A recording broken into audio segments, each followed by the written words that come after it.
We live. We live? We live. Charlamagne, are we live?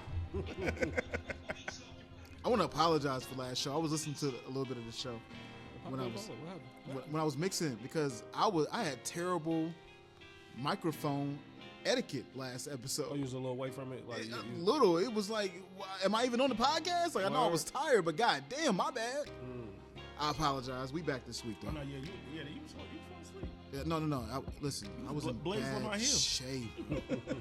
I was in bad Nigga, shape. bro, no, Blaze, at one point, your head was on the counter. You were asleep. And then we, like, Reese was trying to wrap the show up, and it's like we kept extending that motherfucker. And I was like, damn. You know what? That started to become a thing. Like, I feel like the end of the show is really the best part of the show because that's when we start really getting in our bag. We can hide gems at the end of the show. You know what I mean? We can. But you know, hey man, the city got to do better, bro.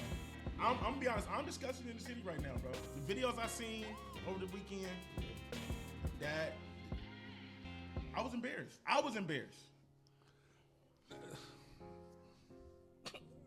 fuck it. Listen, I seen the video, Diz. I seen the video. I seen a nigga jump off the speaker, Right. bare chest, with a Tech Fleece hoodie on. I seen stools flying everywhere.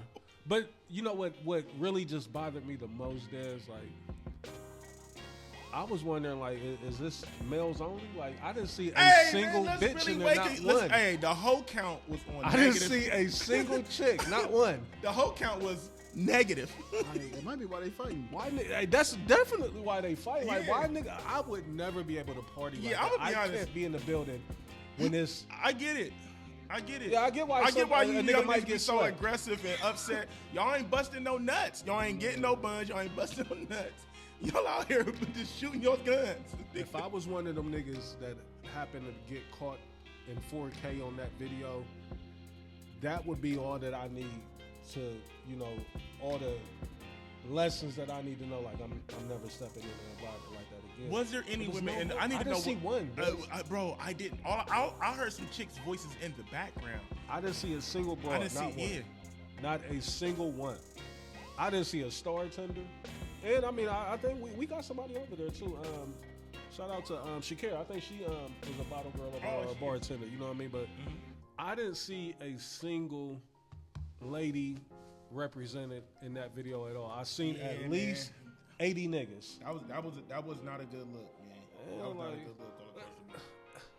Let me ask y'all this. Like, I mean, I get it. Like, it's a huge, you know, age gap or demographic from where we at and what's going on out there right now. But like, what would be the reason right now for y'all?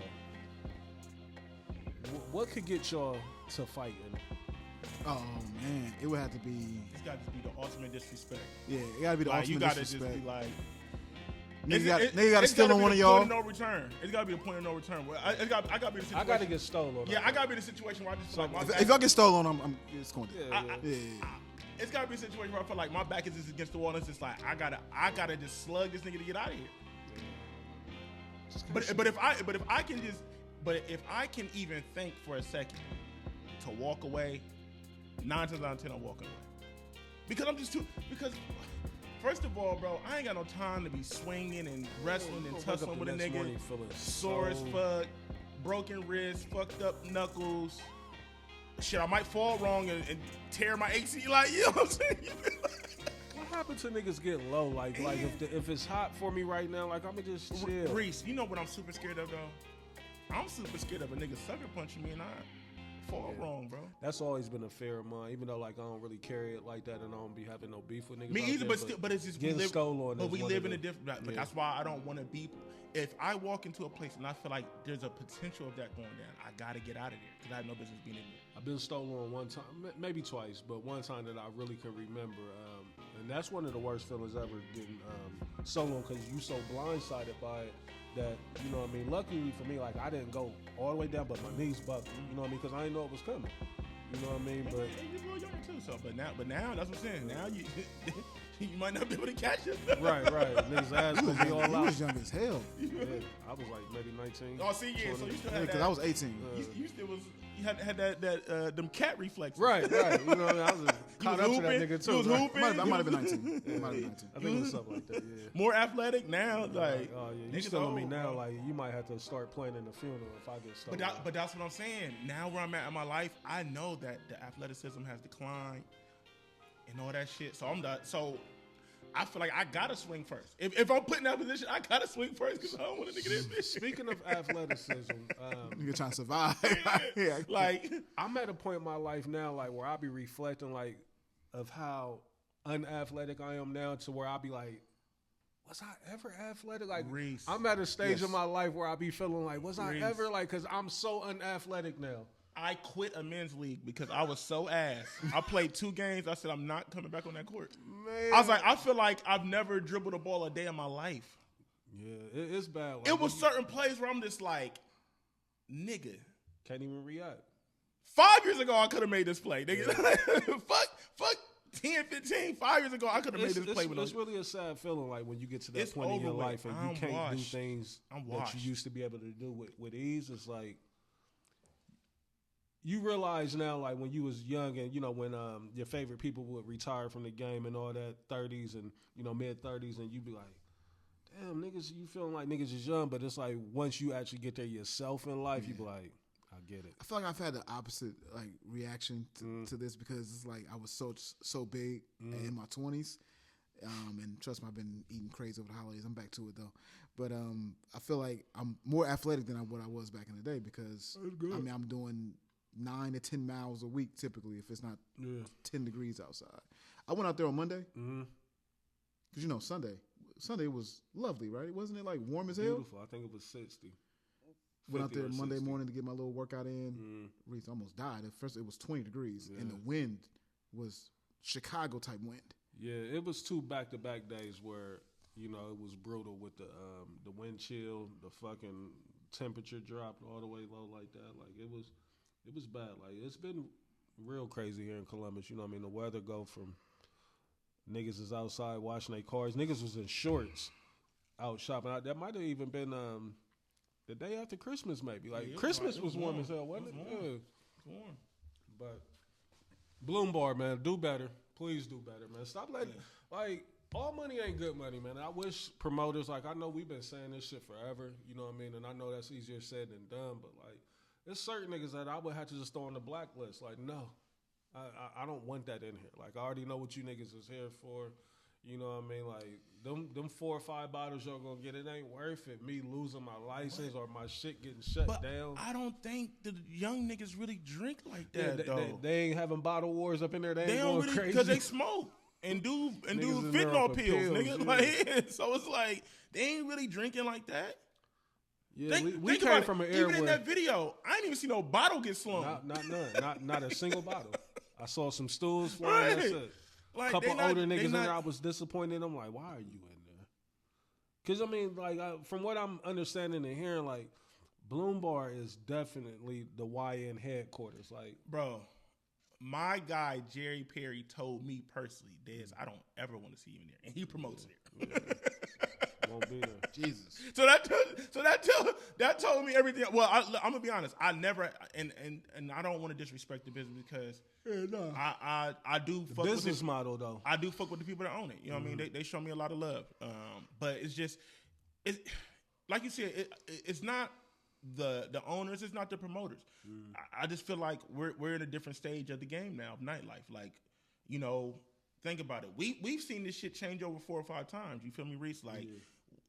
We remember when there wasn't even no such thing as bottle service. There wasn't no tables or nothing like that. You know what I'm saying? And then, everybody kind of adopted, the bottle service model, trickled its way down to Ohio. But I feel like that era is over.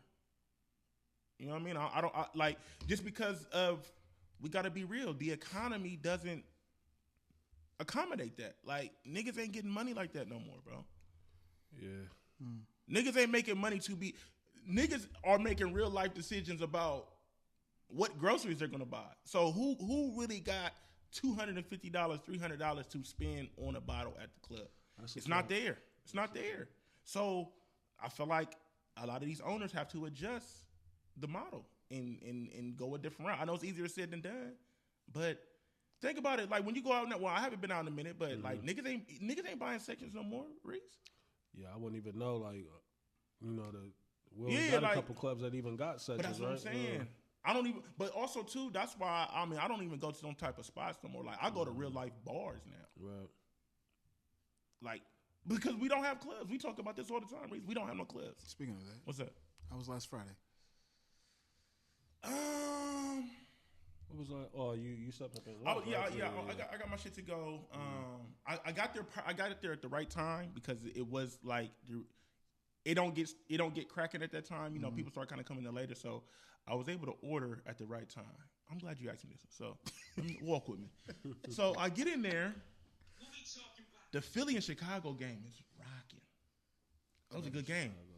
The Bulls and the Sixers. Oh, basketball. Rocking. The Bulls going a crazy run. I'm watching B get banged on. Like He's done too, by the way. yeah, he's done. Okay. Nigga, and then our guy, Quicksilver, ain't that the DJ Fedora? Oh, yeah. Bodies. Every time I've been in there, he bodies it. But so he has an opening DJ first. So they got the game on the TVs and shit, right? Mm-hmm. This nigga gets on the turntables, Reese, and he takes off the game so he can play those goddamn videos for the song that he's spinning. Oh my god! Me and my nigga Ron Wade was like, "What the fuck did this happen? Like, where the game go?" My nigga Ron, Like, my niggas still be doing that. Like, Wade. I know. Ron Yeah, you know, Wade. yeah, that's my guy. You know, I went to school with him. So me and Ron was like, "What? What the fuck?" that's a bar thing. Like, niggas get to DJing in bars and they feel like you know Ron Wade. Yeah, I know Ron. Okay. We go to bro. So Ron goes to the DJ like, "Hey man, what's up?" Yeah, cut that shit bro, right because there. it's the fourth quarter. Like it's like 4 minutes left. The game is good. Okay? But then I order my food. Right, order my food, and I understand because, like I said, the economy. But I looked at my receipt. When the fuck did bars start charging you this entertainment charge? What the fuck is that? What is it? I don't know. Like, y'all cut the game off. This can't be. I had an entertainment charge. I had another surcharge on that motherfucker. You know what, Des? I ain't never really even looked at the Hey, receipt. take a look in at the your bar to receipt. see. Take a look at your receipt. There's hidden fees. Niggas. There's hidden fees on these. I hate that to shoot a bar up for $17. There's hidden fees on these prices now, bro. But like I ordered it, Cause that's stuff. Like what? bro. I'm like, what the fuck is it? How much was it?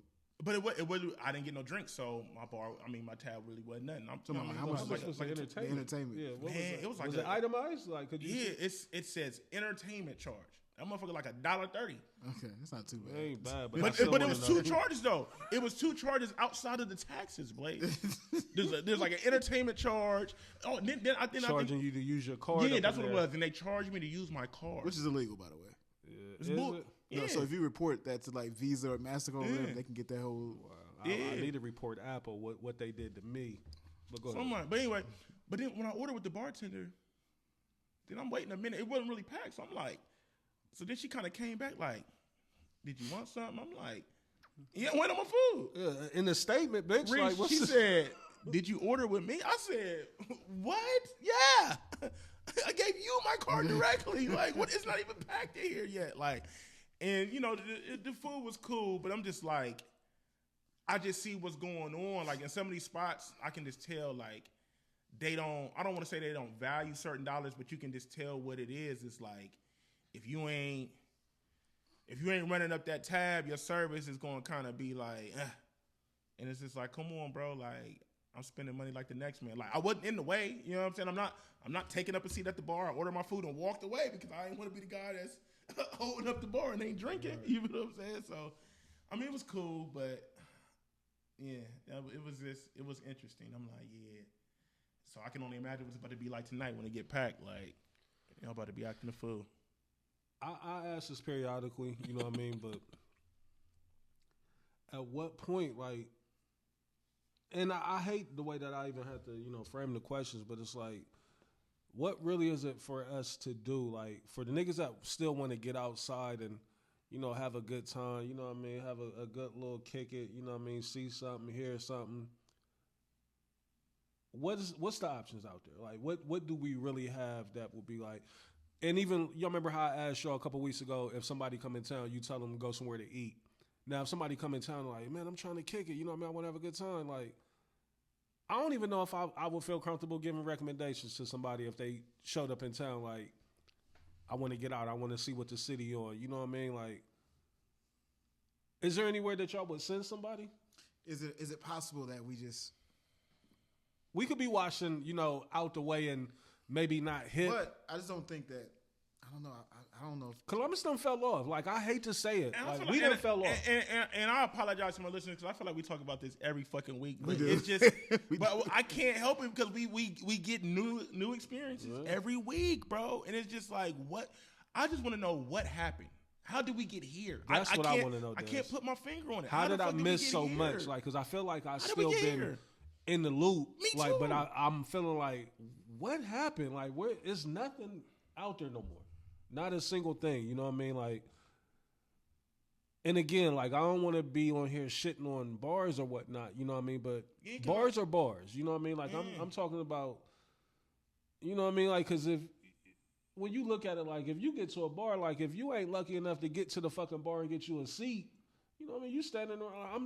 I don't want to come to no bar and stand up the whole time. You know what I mean? And then some of these bars got the nerve to be like, them is reserved tables and such. Like, life reserved for who? Yeah, bro, get the fuck out of here with that shit, bro. Like, that's why you gotta go early. Because if you want to sit down and eat, you gotta hurry before a reserve. Like, why y'all serving food if I can't sit down and eat this motherfucker? The motherfucker already a box, nigga. Like, you know what I'm saying? So it's like, bruh, you get in that bitch. Yeah, you gotta get in there early. If you want to eat in peace and be able to move your elbows, nigga, you gotta. I hate to shine a negative light, on the city and the nightlife or whatnot, but it's just such a lack of it. You know what I mean? Like, it's really, and we shouldn't be here. That's just my thing. Like, I get it. So, some things we've outgrown, and I'm okay with that. Yeah, I'm not trying to be. It should still be an alternative, though. Right? There's just no alternative for us, and I feel like a lot of our audience is our demo. Like, we grown as fuck. A lot of, you know what I mean? Like, most of the people that listen to us is 30 and up. I would think so. Wouldn't y'all think that's our demo? Yeah, for sure. I just think over 25 for sure. Like, traveling around, like I did last year. Like, it's not that niggas ain't still shaking and moving around. It's just Columbus done fell off. Columbus, like, we done got down bad. Bro, I had to talk with my nigga Craig, his brother Corey. He was in town. Ohio State Michigan game. He was in town, and he's been living in DC for a minute. Yeah. So he's a cop out there. But great nightlife. Out there. He was like, he was like, nigga, you know what I mean? You trying to spew your insecurities on me like you old? Like, nigga, you ain't old, nigga. You young for real, nigga. Yeah. He said, nigga, in DC, there's niggas way older than you that's outside every weekend. I see them. Now I know it'll pick back up come summertime. Yeah. You know what I mean? You got your little patches of. But he was saying, but he said in DC, like, they really got it sectioned off, like 21 to 25, 25 to 30, 30 to 30. Like, you know what I'm saying? Like, there's certain clubs that's just like, it's, you know what I mean? Like, it don't stop at 25, but it's just like nobody over 25 is gonna be in that club. Right. And there's certain clubs that's like nobody, you know what I mean? Like, it's going to be like, you need that. You need a variety. You know what I mean? He was like, nigga, this nigga's 50, 45 out there. Yeah, because I mean, 50 is young. You know what I mean? You ain't supposed to just, like, my life just got to stop now. Yeah. Like, you hit 40, all right, no more doing this. This is over with. Like, nah, like, a nigga still want to get out and hear some Myth Bleak. They want to hear some Jeezy, whoever. Yeah. You know what I mean? But I just got to be around my peer. I'm just like, I'm there. Like, nigga, I can't be. That's why I don't even be in the short north no more. Like, nigga, I can't go on Menards, bro. I rode past Seesaw. It ain't even called Seesaw no more. It's called something else. I see they completely got the niggas all the way up out of there. Yeah. They was like that. They gave niggas that one summer. Like, yeah, we see what y'all trying to do. They gave niggas that one. Oh boy. Yeah, they like never. Let's again. just say you was in for a treat if you went in. Yeah. That Seesaw summer was a summer. Woo wee. Special time. Yes, it was. Special times, man. We're going to get to it, man. It's kind of late, you know what I mean? But first and foremost, Happy New Year. Happy New Year to everybody rocking with us, man. We appreciate y'all making it to 2026. If you're here, man, and listen, it's a blessing. You know what I mean? 2025 has come and went. A lot of people didn't make it into 2025. Rest in peace to, those that lost their lives. Condolences to everybody that's suffering through losses still. The ball dropped a couple days ago. How y'all feeling, man? 2026, we here officially. You know what I mean? I'm old enough to remember when niggas thought when the year 2000 hit that we was about to be in Terminator 2. Y2K. You know what I mean? Niggas was like, remember? Niggas had the gas stations. Bought up smashed. everything out the stores. Niggas All was the at the, rice. Niggas was taking money out their accounts. Yeah. Niggas, oh my God. I remember that shit, bro. Like, I don't know who started that shit, but Y2K. it worked. It worked. They had the whole world paranoid. Couldn't find a pack of bottled waters anywhere. The early 2000s was so goddamn lit. From the fashion to music to move, just like, man, that was a fucking time, bro. And let's stay there too, and then we're gonna get back on 2026. But the fashion, all that shit, because I do see, what goes around comes around. Right, it's coming back. I see it trying to come back, but this new it baggy ain't our baggy of what we did. Like True Religion has definitely made a comeback. I'm seeing the True Religion coming back. I ain't mad at the True. I seen a True Religion sweatsuit I might cop. I seen a couple cargos that was hard too, and I want a whole denim fit just for the culture. I do. Almost copped a denim fit when I was in Dallas. I want for the culture. I ain't gonna hold you. Almost copped. I've been seeing niggas I've been seeing the Von Dutch snapbacks trying to come back. Yeah, I don't know if I can jump into Von Dutch, but I've been seeing people trying. Y'all about to say the Air Hardy. Nah, I ain't gonna hold the. Shout out to the Honeys. The Honeys been trying. I like what they've been doing with the Air Hardy. Remember what I did with the tattoo sleeves with the Air Hardy? Hey, you can't. Hey, Reese, I'm gonna be honest. I gotta go find it. That I'm was the posting time. that pic tonight. I gotta go find one of them flips. That was the time. I feel like it was. What'd you have on when we was on stage at the Ohio State fashion show thing? Oh no, that day we was in Black Label. We was in Black Label. Head Black to Label. toe. I remember that. I was there for that. Ink slingers. I used to do all that shit. Antique denim, like That was my first frontier journey with clothes that was actually fitted. Before then, I was the baggiest. right. It was a premium cut. 100%. I love them Black Label jeans. Like that was some of my favorite pair of jeans. The way that I am with jeans, like if I find a pair of jeans that I like I'll rock them motherfuckers until I can't no more. That's where I'm at with purple. Yeah, I'm purple's like that. PRPS is the jeans That's to always go been for me. That's always been your Yeah, go-to. I love those jeans. But yeah, there's like I was saying though, like the fashion, like I be looking at it and I be seeing some niggas and I'm like, oh yeah, that look real slick on them paws. You know what I mean? If need be, but it's like I can't see myself in it. You know what I mean? Like it be. I don't know if the cut, because like I said, the baggy shit that niggas is doing in today's generation is not the baggy shit that we was doing. It was. It's not the baggy that we were doing. It's the baggy that the Gothics was doing. But let's Right. say I feel like it's more baggy because we had a baggy taper. It was different. It fit a little the Gothic different. didn't have the taper, Yeah, though. they got just the super Just wide fat leg. Bell bottom on. Gothic- Jinko jean leg. In 1999, Paco that jeans. the weird white boy in high school was rocking those type of jeans that they rocking today. With the airwalks. What's your thoughts on them? Do y'all see that and be like, it look fly? No, never. None of it? I don't mind the baggy, but I don't like this baggy. I need a little. What y'all liking right now, fashion wise? Okay. That you don't do yourself, but Ooh, yeah, I don't. what is it that you like right now? I'm gonna be honest. A lot of this shit, I be feeling like I'm old because I be like, niggas getting too weird. Yeah, they getting too freaky with me with the fashion. I don't really see a lot of fashion. I mean, I like this Carhartt thing that I'm seeing right now. Yeah.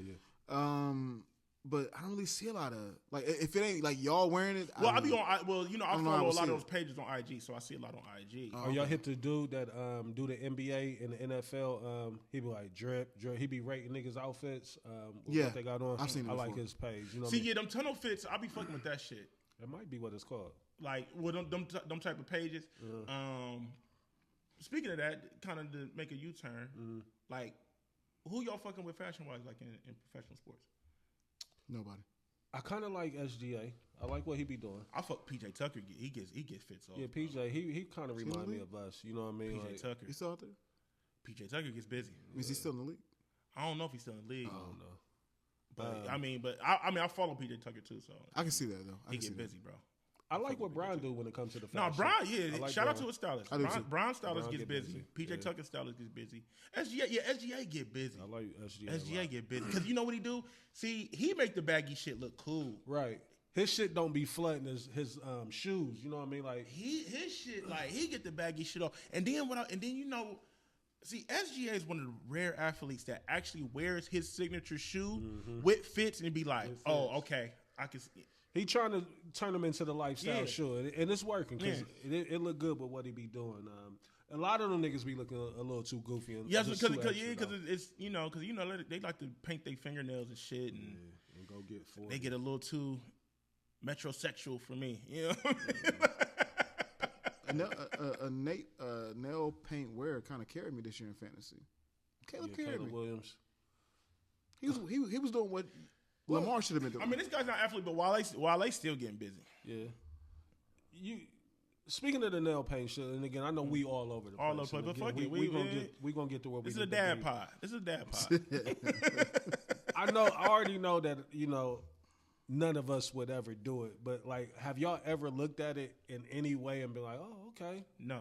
I don't get, like, why is niggas doing that? Maybe I'm just old. Maybe I'm just I think I'm an old school fool. We buff nail type. That was our era, like the nail buff where it like made it look shiny or whatever. That's about as much as we were doing.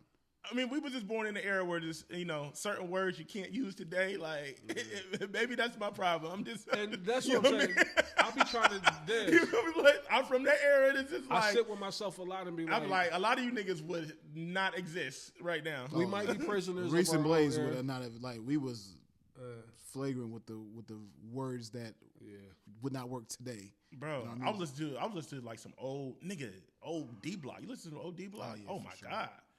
Would y'all want it to go back to like just being like the Wild Wild West like that, like where niggas can? Because it's almost like you don't have freedom of speech now. I mean, you do, but if you do, but consequences are consequences. Exactly. You do, but you don't because it's just like because it's what's so crazy.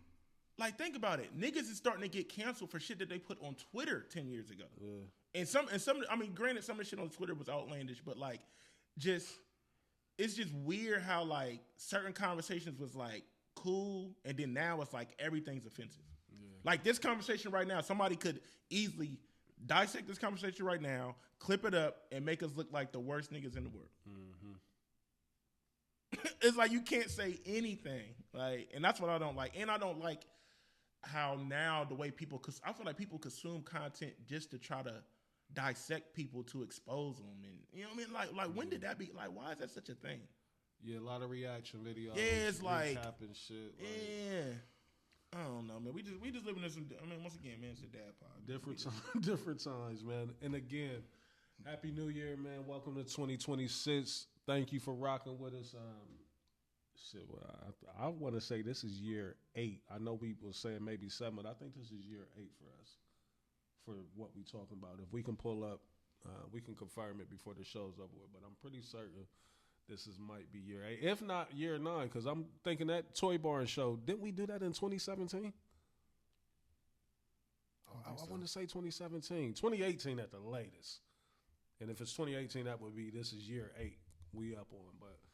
again, welcome to 2026, man. Happy New Year. Thank you if you still here rocking with us. We appreciate it, man. Everybody that's supported, an event, listen to a show, told a friend to tell a friend, you know what I mean? Like, it's greatly appreciated.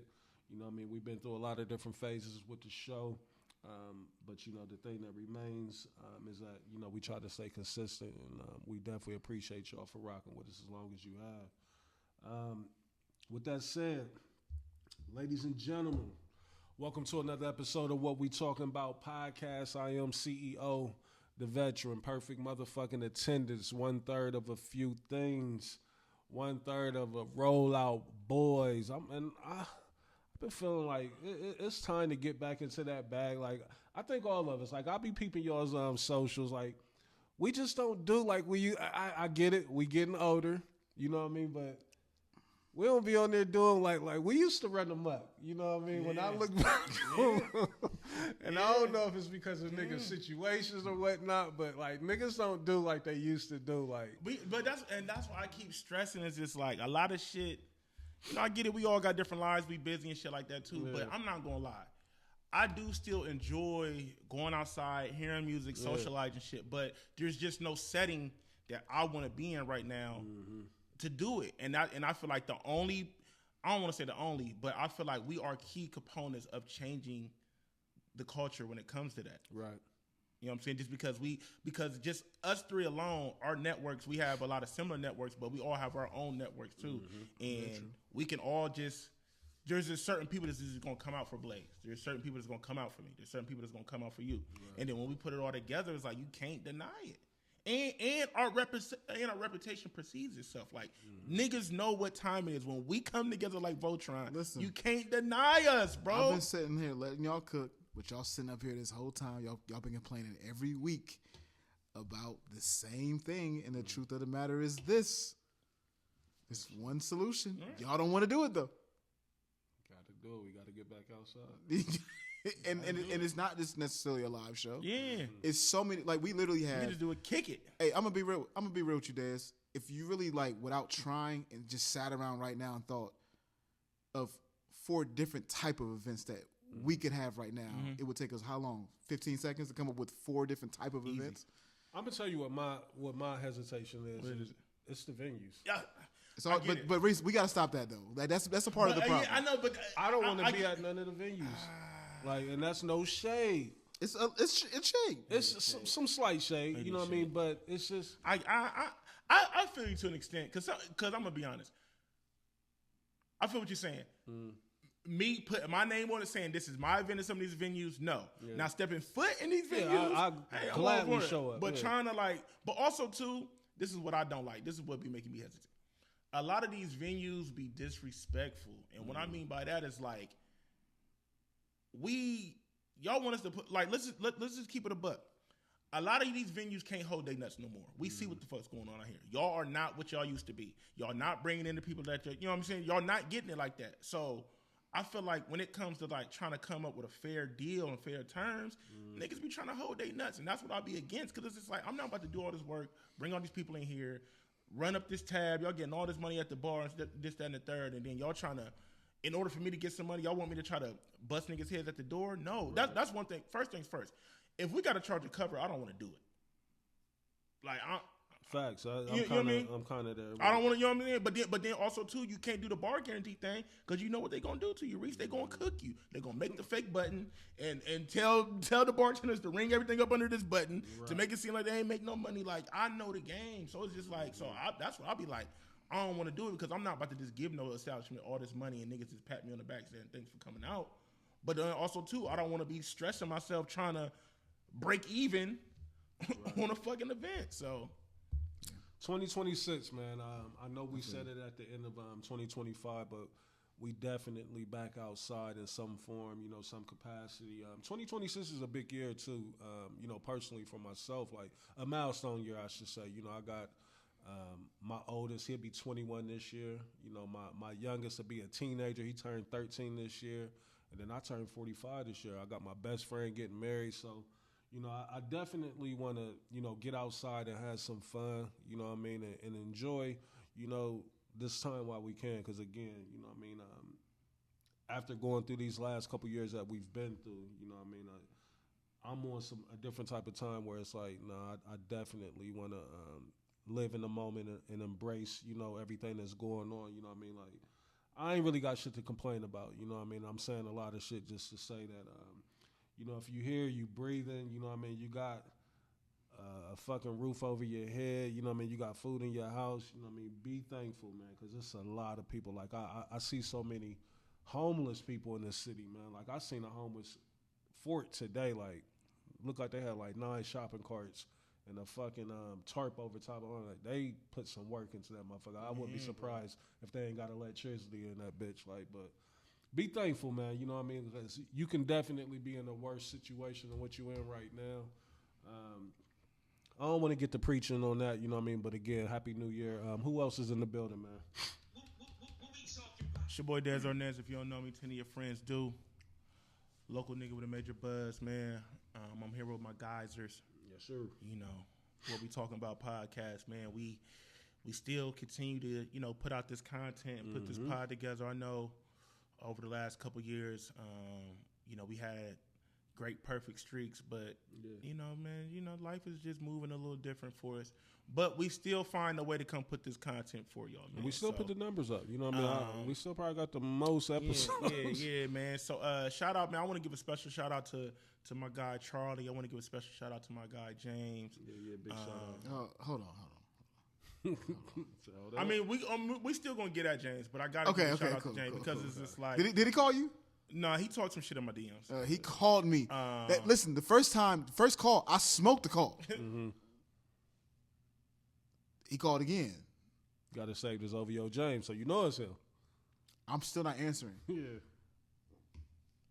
The person in attendance was like, maybe it's an emergency. I pick up the call. Mm-hmm. What was y'all saying on the podcast? I'm gonna like, I was like, James, I don't know. What did we say, James? I don't know. Yeah. I'm sorry, my fault, Des. Nah, man, you know, but I mean, shout out to my guy Kurt too. Like, I just, shout out to Kayla.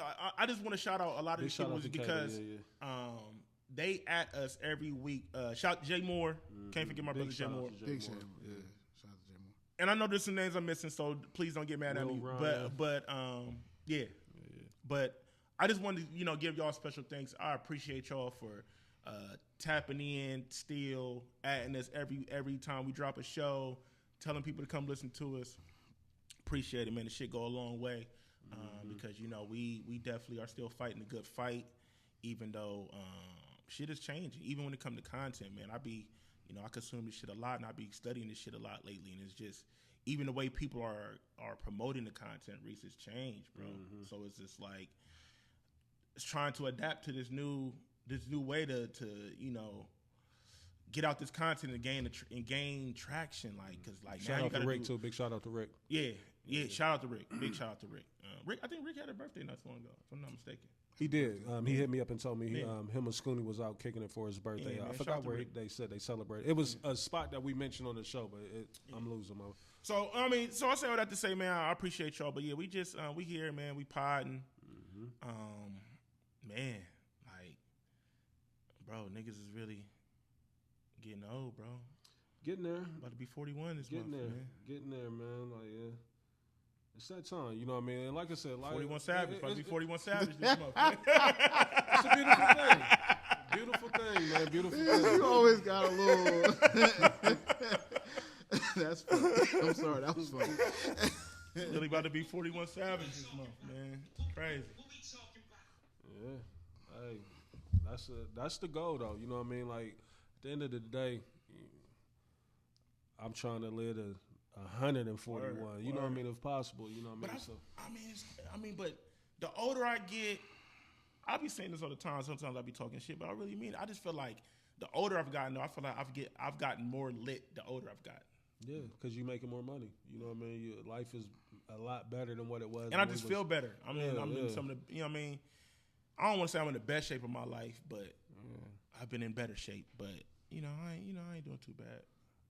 But I look around and I just be like, man, these little niggas be looking old as fuck. I'm like, damn. That's why bro. I catch myself like from complaining about a lot of shit. Nigga, like niggas is looking why bad. Why life look like it's been so hard for you, young fella? Like, damn, nigga, you looking old as fuck in the face, man. Niggas is struggling out here. Put the drugs down. And listen, like I know I probably shouldn't say this, but listen. You already know some classic of what he started with.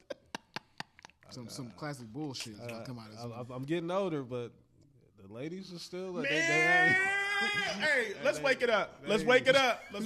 Hey, bro, I don't know what it is. They still on the tail. I don't know what it is. It's like they got an old nigga radar that goes off or something. Yeah, it's old like, niggas is in style. Bro. You know, the old niggas is definitely in style. Yeah. And they just do not want to believe that and mines don't want I me am going. what I am. I'm like, I'm not. Mines don't want me going out the house. Oh, yeah. Like, I can't. Does she know? What was they saying? They was doing what? Like, she know you. Yeah. She know what you capable of. You know what I mean? I'm glad she know. Yeah. You know what I mean? Hey, it's healthy. It's healthy. It's healthy. I've been saying that for years. Like, sometimes a nigga, as fucked up as this may sound, it's not though. We have to know that we still have it. You remember how we was just talking about I'm nowhere near as athletic as I used to be on the court, but off the court I'm still me. Like on the court I can't do what I used to do, but off the court, hey, Life is good, man. Who else in the building, man? Oh man, we get straight to it, man. It's the bearded one. Still one of them ones. I think 2026. I know. By the way, I want to let you know I hate the New Year, New Me talk. I'm being real with you. It's on the docket. All right, cool. So I'm gonna leave it alone. But I will say, just regardless of it being a New Year or not, I think that this year, for me, will be it's gonna be a year. Mm-hmm. It's gonna be one of those years where the public will look at him like, yeah, he's still one of them ones. I got some stuff in the works that I'm keeping in the tuck, but dope. Yeah, for sure. So. That's what it's about, man. Making moves, you know what I mean, staying healthy, you know, raising these kids and, you know, just living and enjoying life. You know what I mean? I'm planning on taking hella trips this year. You know, I took quite a few last year. You know what I mean? It's just enjoying life. You know what I mean? And that's where I'm at with it right now. It's like, listen, if it ain't peace, if it ain't something that I'm into and want to do, like, I ain't doing it. I ain't fucking with it. Like, it's all about enjoying life, making memories, you know what I mean, and trying to be as successful as possible. You know what I mean? Making sure the family is good, you know, making sure we good over here with the show or whatnot. But all that other shit, bro, like, it's time out for that. Like, I ain't got no patience for no shit that I don't want to be involved with. Word. No shit that I don't give a fuck about, like no drama, like, you know what I mean? Like I said, every week I open up the gram and I see drama. I enjoy watching it and looking at it. I don't even like looking at but it. I don't want that shit to seep into my pores. What you say when you open up what app? Open up the gram. I've been off the gram. I've successfully escaped the gram. Hey, salute. You don't miss it? No, I don't miss it at all. I might just send you a couple salute. Couple pages to follow. You'll be back. You'll be back. I'll be having to close the app because it be getting ridiculous. It's getting to the point now where they just put shit on your feed. It ain't fuck the Explore page. They just put shit on your feed. No, they gonna put it on your feed for sure. I don't even follow this bitch. Who is it? How'd she get here? Like, and don't let you show any interest. Don't let you stay there for too long. Yeah. You stay there for too long, like, yeah, the person who you showed interest in. Don't click on something on your Explorer page because it's over with. Now you about to get infiltrated. Yeah. But yeah, man, I'm far removed from it. I've also like filled it with other apps. I mean, I'm on Twitter. I'm on Facebook. Yeah, you can be on TikTok too, right? Hold up. No. I'm not really a TikTok guy. This nigga gave up the gram for Facebook. No, I didn't. First do of all, do you not know how worse Facebook is than Instagram? No. Say that's a narrative. I didn't give up the gram for Facebook at all. Facebook is fucking Jerry Springer. Facebook is one of the worst places ever. Y'all have scared me to never want to reactivate. Reese. I low-key hate Facebook. I'm being real. I low-key hate it. I'm gonna be honest. You would enjoy yourself on Facebook. I don't think no, so. Look, yeah, for sure. Reese, because you love to participate in drama. Not participate, but you like to look at drama. Mm-hmm. See, not in drama. He like to deal with the people that's. But listen, Facebook is going to give him a first. I know the hoes be over there airing niggas out. He's gonna be able to take a seat and see this, like, because like with Instagram, you still got the world. But see, Facebook is going to narrow it down for you. That's the reason why Facebook is a no-go for me, because I get secondhand embarrassment so easily. Oh, well, yeah. Don't get on that motherfucker. And I see motherfuckers don't get on that motherfucker. Like, I be feeling like they looking at me, and I'm looking at them in disgust. And you're like, Yeah, I'm going to be honest. Don't get on there. Well, we can talk over here, because there's been a couple things that took place on Facebook, and I just had to close the app, because I'm like. Like a couple things that you. It's just close to home, like you know the people, like. Yeah, and it's just like. What I don't like about social media is everybody feel like they gotta have an opinion. Everybody feel like they gotta speak on something, and you know how and then with the city, I feel like Columbus has a big issue of like fear of missing out. So like when something is hot and trending, everybody got to put their 2 cents in, or you feel what I'm saying? You think so on Facebook? Because I feel like Facebook they be 3 weeks behind. Well, no, well, I'm talking about with like local topics. Okay. You know what I'm saying? Like I just be seeing local shit going on, and it's just like the more attention to get, then everybody feel like they got to make a status or they got to reshare it and then put their 2 cents in. But also too, the worst thing that ever happened to Facebook was that fucking pay incentive that they give to digital creators. Oh, to incentivize your page. Oh my God! It's run them up. It's run them up on there. It tore Facebook apart. Do we know anybody that's actually got a check from Meta? Like, and what's it looking like? Yes. Do you know what the numbers is looking like? Like, is it enough to where a nigga like, oh, okay, I see why you over there hustling like that. Like, No. it's nothing significant. But Shorty, yeah, Shorty over there running amok. You gotta really embarrass yourself to get $38. Like, She really be running them. And that's what I'm saying. She be running them up on the gram. Listen, I want to know what niggas getting paid on. that's what I want to know. I need to know a check. I've got some numbers. I've heard some numbers. They probably was capping too. 4 digits.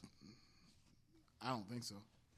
Yeah, like what are we doing then? Like, if you can't even at least get a band, a stack off of it, like, I don't think so. you tearing apart your whole family and your lineage for $79? Like, no way. What are we doing, man? They're doing it. They're doing it. They're doing it for sure. Shout out. She be on there giving it up too. But yeah, it's really all bad. But you know, Facebook, I think, Reese, you would enjoy it. Mm-hmm. I'm probably gonna say something incorrect here, but I be feeling like Reese enjoys picking with people who may not have the craziest level of intellect. I think he would be entertained by the people who are a little on the spectrum. Yeah.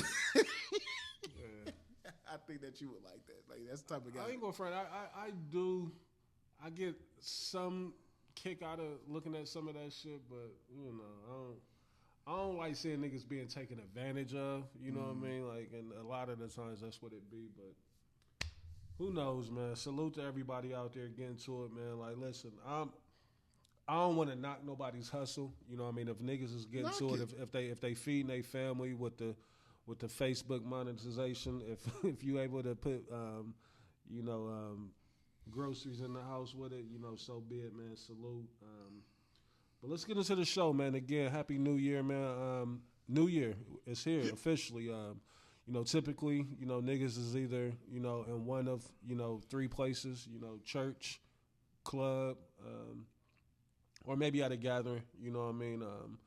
How did y'all bring in the New Year, man? You know, I'll get the minds first. I'm pretty sure we all did this. I know we all did. First and foremost, you know, the Scarlet and Gray, they tried it.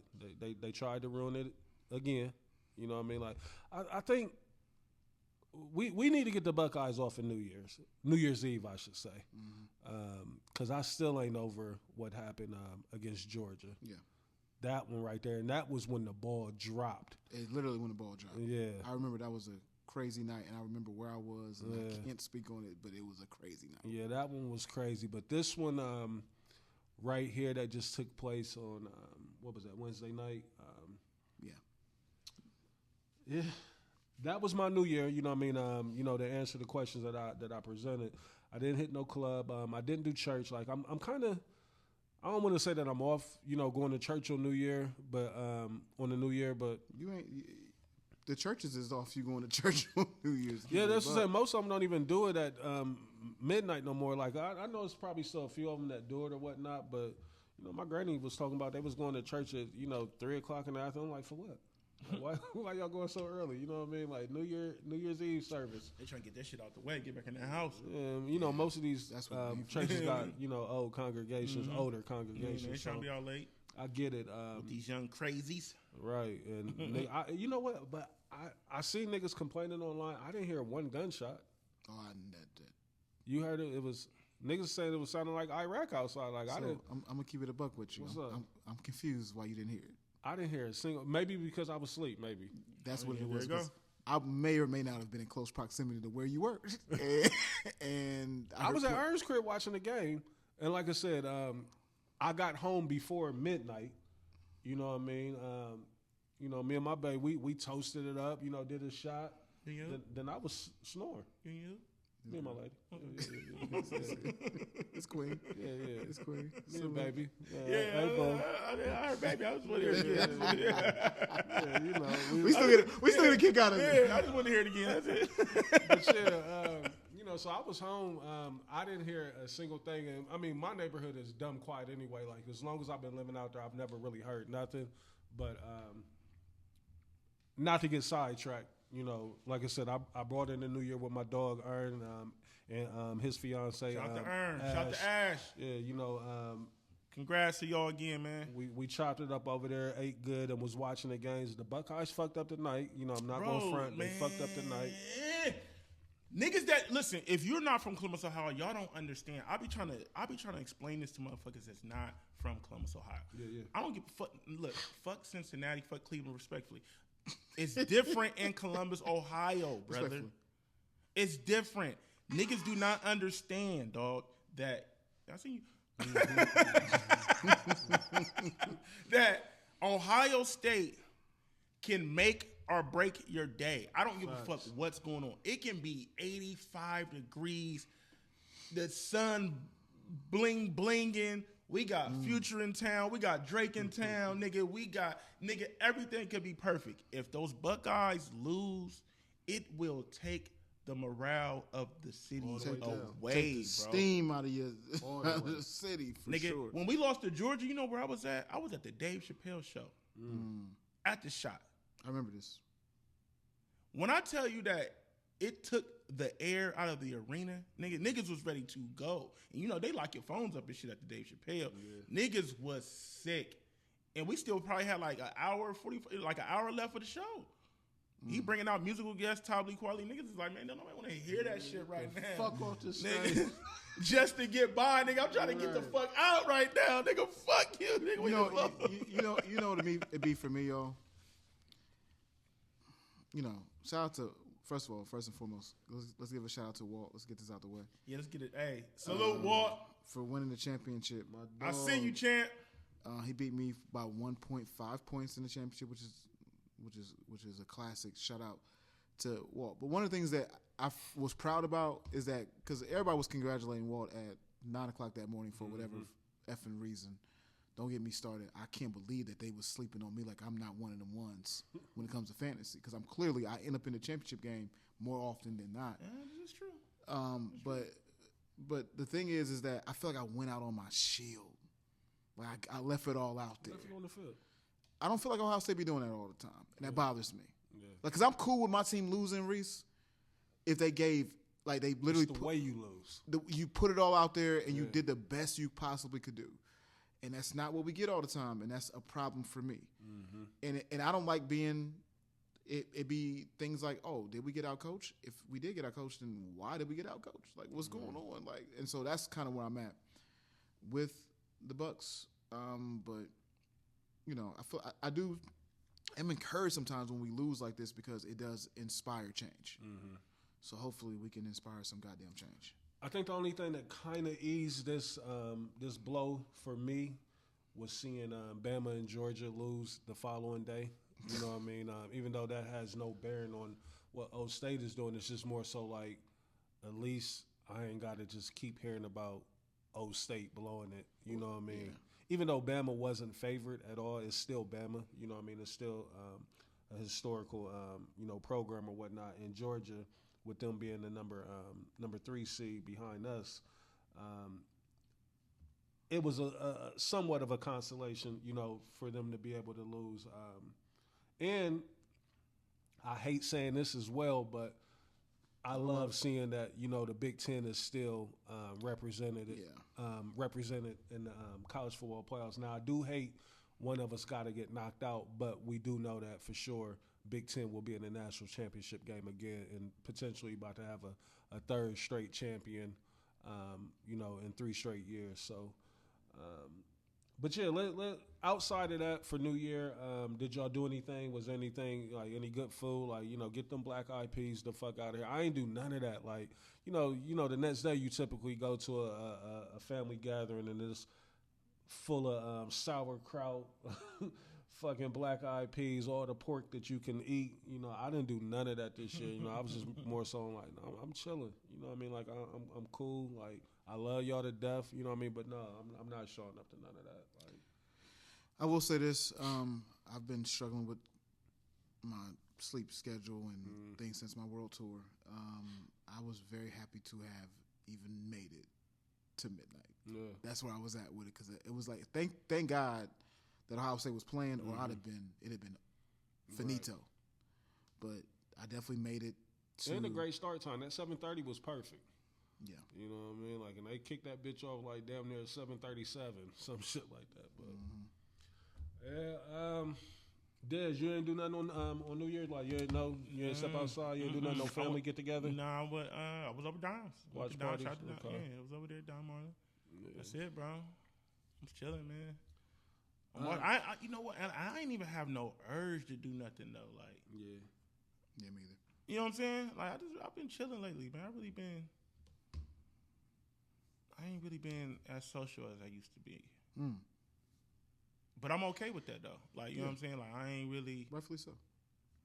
You know, even last year, like I found myself like towards the end, like there's a couple events where niggas was like, man, how was this? You know, like it was just kind of weird. Like, damn, we're like no Dez. Like, we just knew you gonna see you. Like, I don't want that either. I don't feel like at this point in your life they should be feeling like we just knew I was gonna see Dez. Hey, man, but you're not that guy. You haven't been that guy for a long time. But people as much as people preach growth, they don't let my brother grow. I feel like sometimes people only want to see themselves grow. They don't really want to see others grow. You know what I mean? That's an interesting topic. You know what I'm saying? And then it's like, and then when another nigga is trying to grow, it's like sometimes they try to slick shit on it. Yeah, pause. We was letting him cook though. But Reese couldn't let you. He couldn't let you cook. That was kind of flaky. You did let me cook because earlier today I would, I said what? Yeah. I didn't even know. We talking about Jeezy. He was like, what I say? It's so deep. I was like, hey, he didn't say that. Hey, that's funny. On record, like that one. Hey, Reese for sure did not say that. Yes, he did too. But that is funny as hell. His catalog is deep. You know, it's so deep. I was like, all right. Hey, that nigga just fought back this day. What a lie! Like, I don't think I said that. Listen, I hate that it's not on record. I hate that the mic weren't on. I wish I would have heard it because he absolutely said that. He absolutely said that. But I knew what he was talking about. Pause me on the spot if I did I know, say that. but I knew what you was talking about. But you know what? We haven't paused each other in a minute, so I was just like, you could. There was certain parts of his combo I thought that, but it wasn't that. That's funny as hell. Jesus. What was I watching the other day?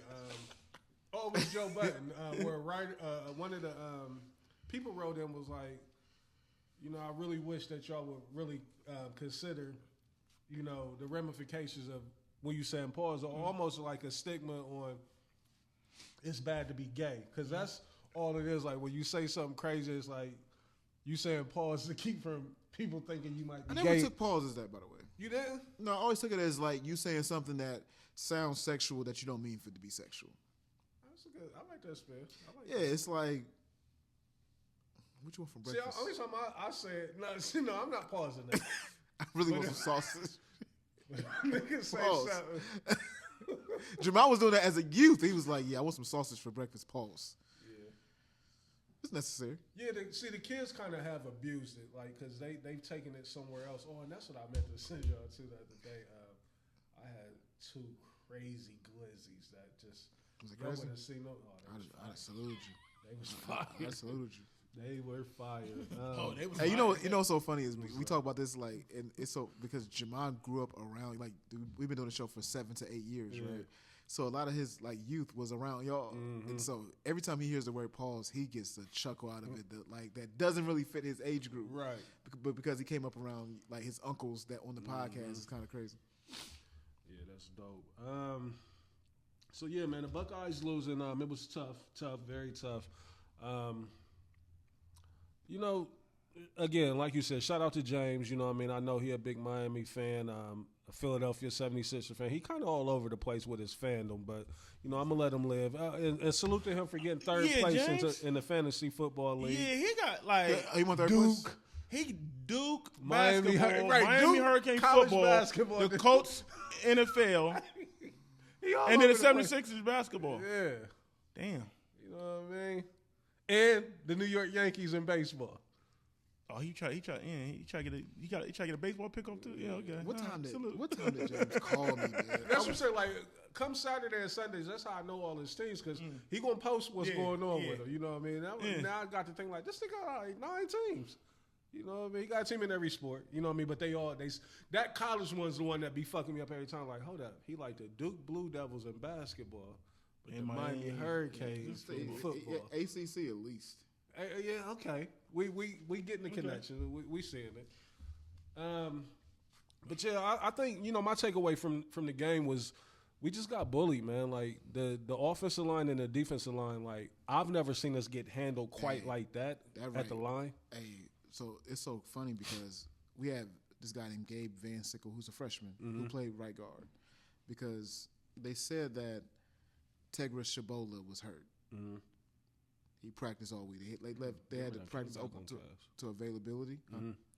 Denver done came back on the Cavs. And he was playing. He was practicing all week, but he didn't play. But Van Sickle did so good against Indiana, but he just really. They was seeking him. Mm-hmm.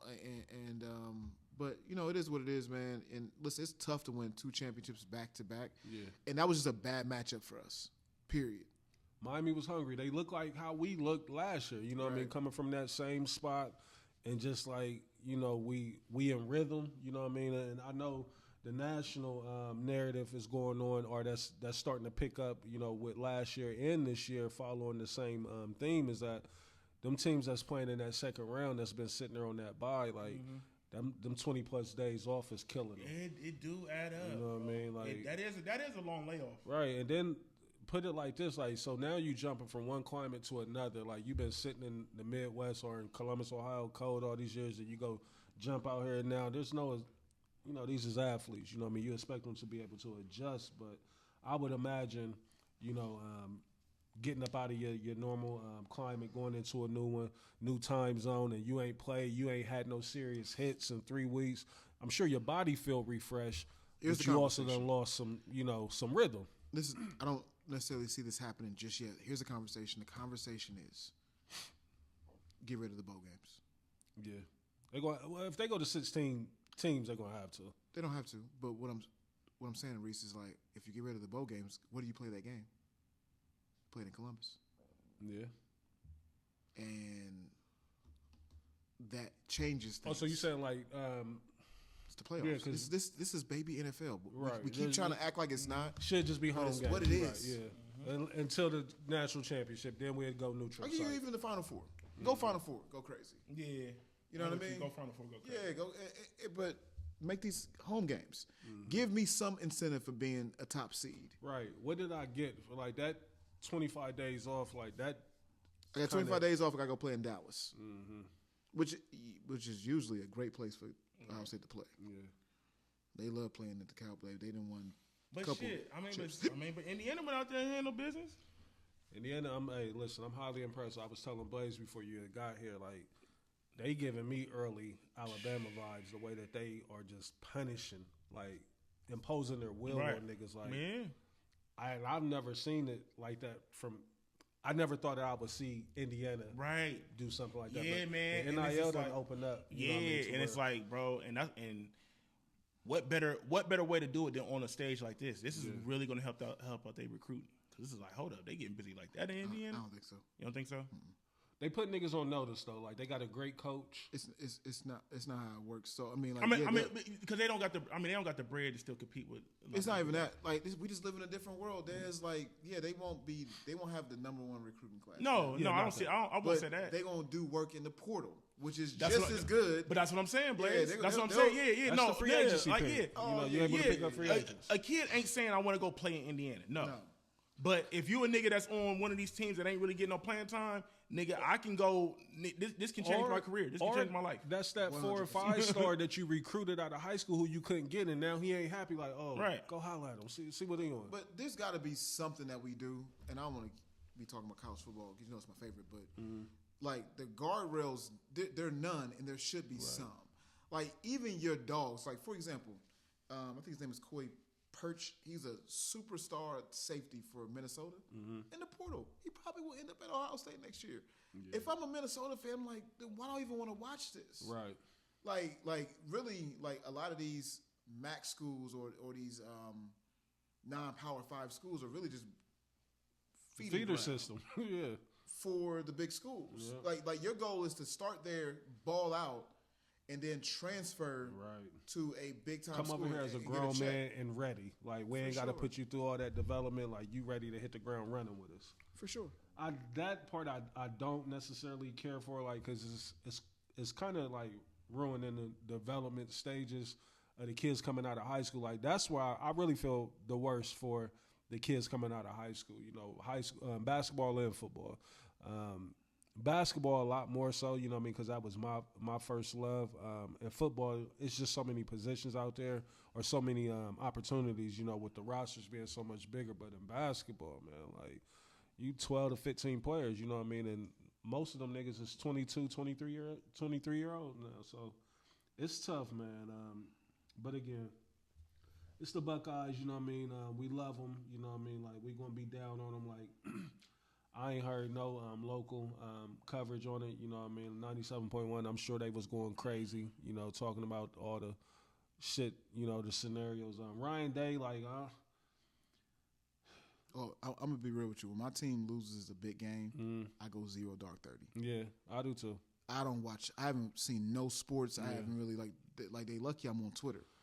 The good thing about it, though, like, what we got lucky with this year, on ESPN, all the big dogs is on break, you know what I mean, on vacation. So them niggas ain't even on their programs like Get Up, First Take, and Unsportsmanlike. You know, you got the B squad and the C squad there.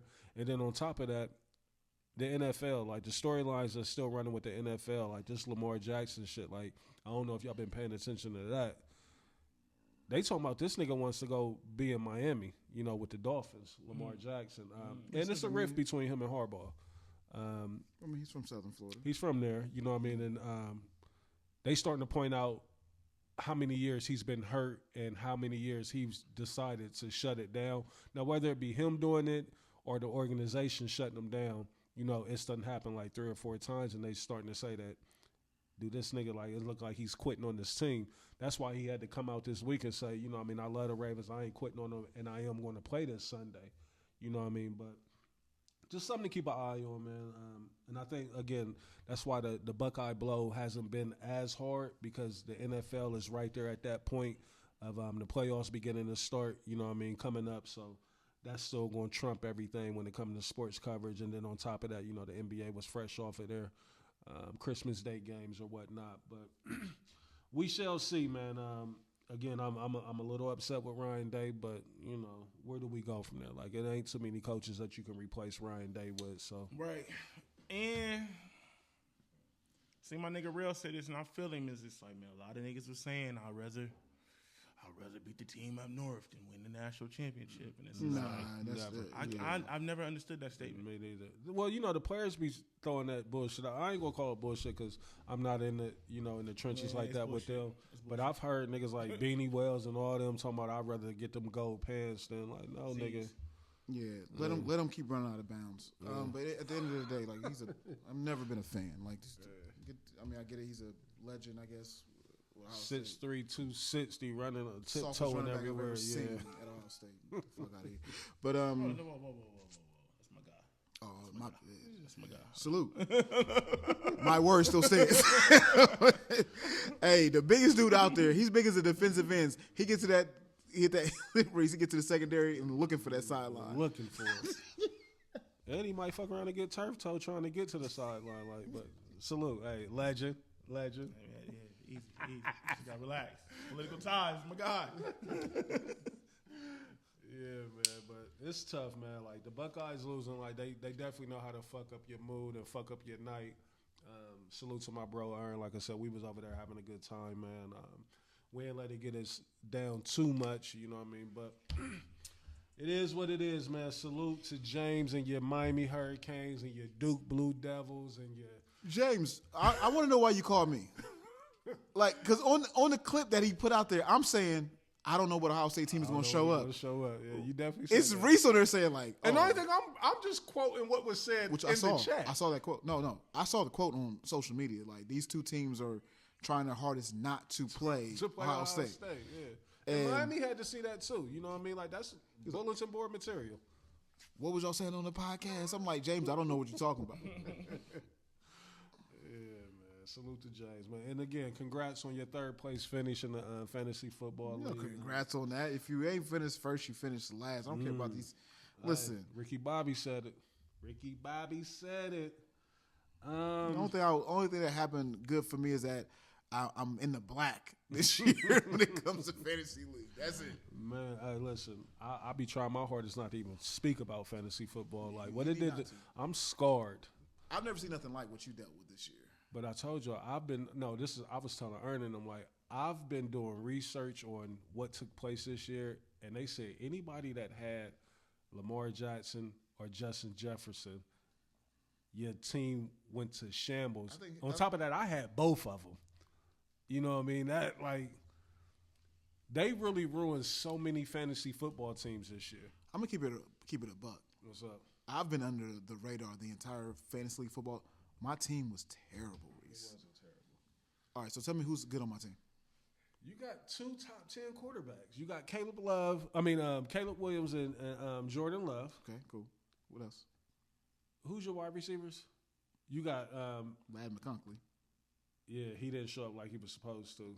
But you got what's his name? Williamson from. You want to look at his numbers for the year? But when he hit, he only hit once.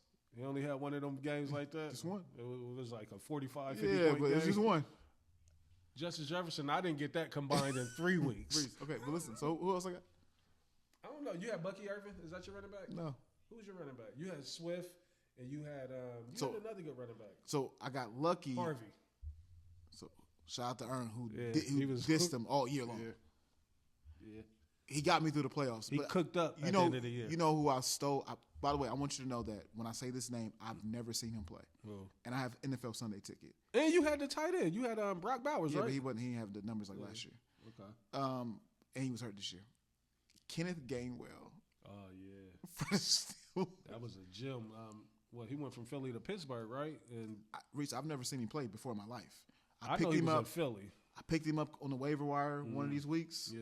And I started running the three running back system. The wing team. And it got me through the playoffs. Yeah. Like I said. I mean, why is his number 14? I do know that. I have no clue. I think he's like he's probably one of them hybrids where he's a wide receiver back. You know what I mean? Debo Samuel-esque. Because he'll have 16 yards and have 25 points. It's some catches. Yeah.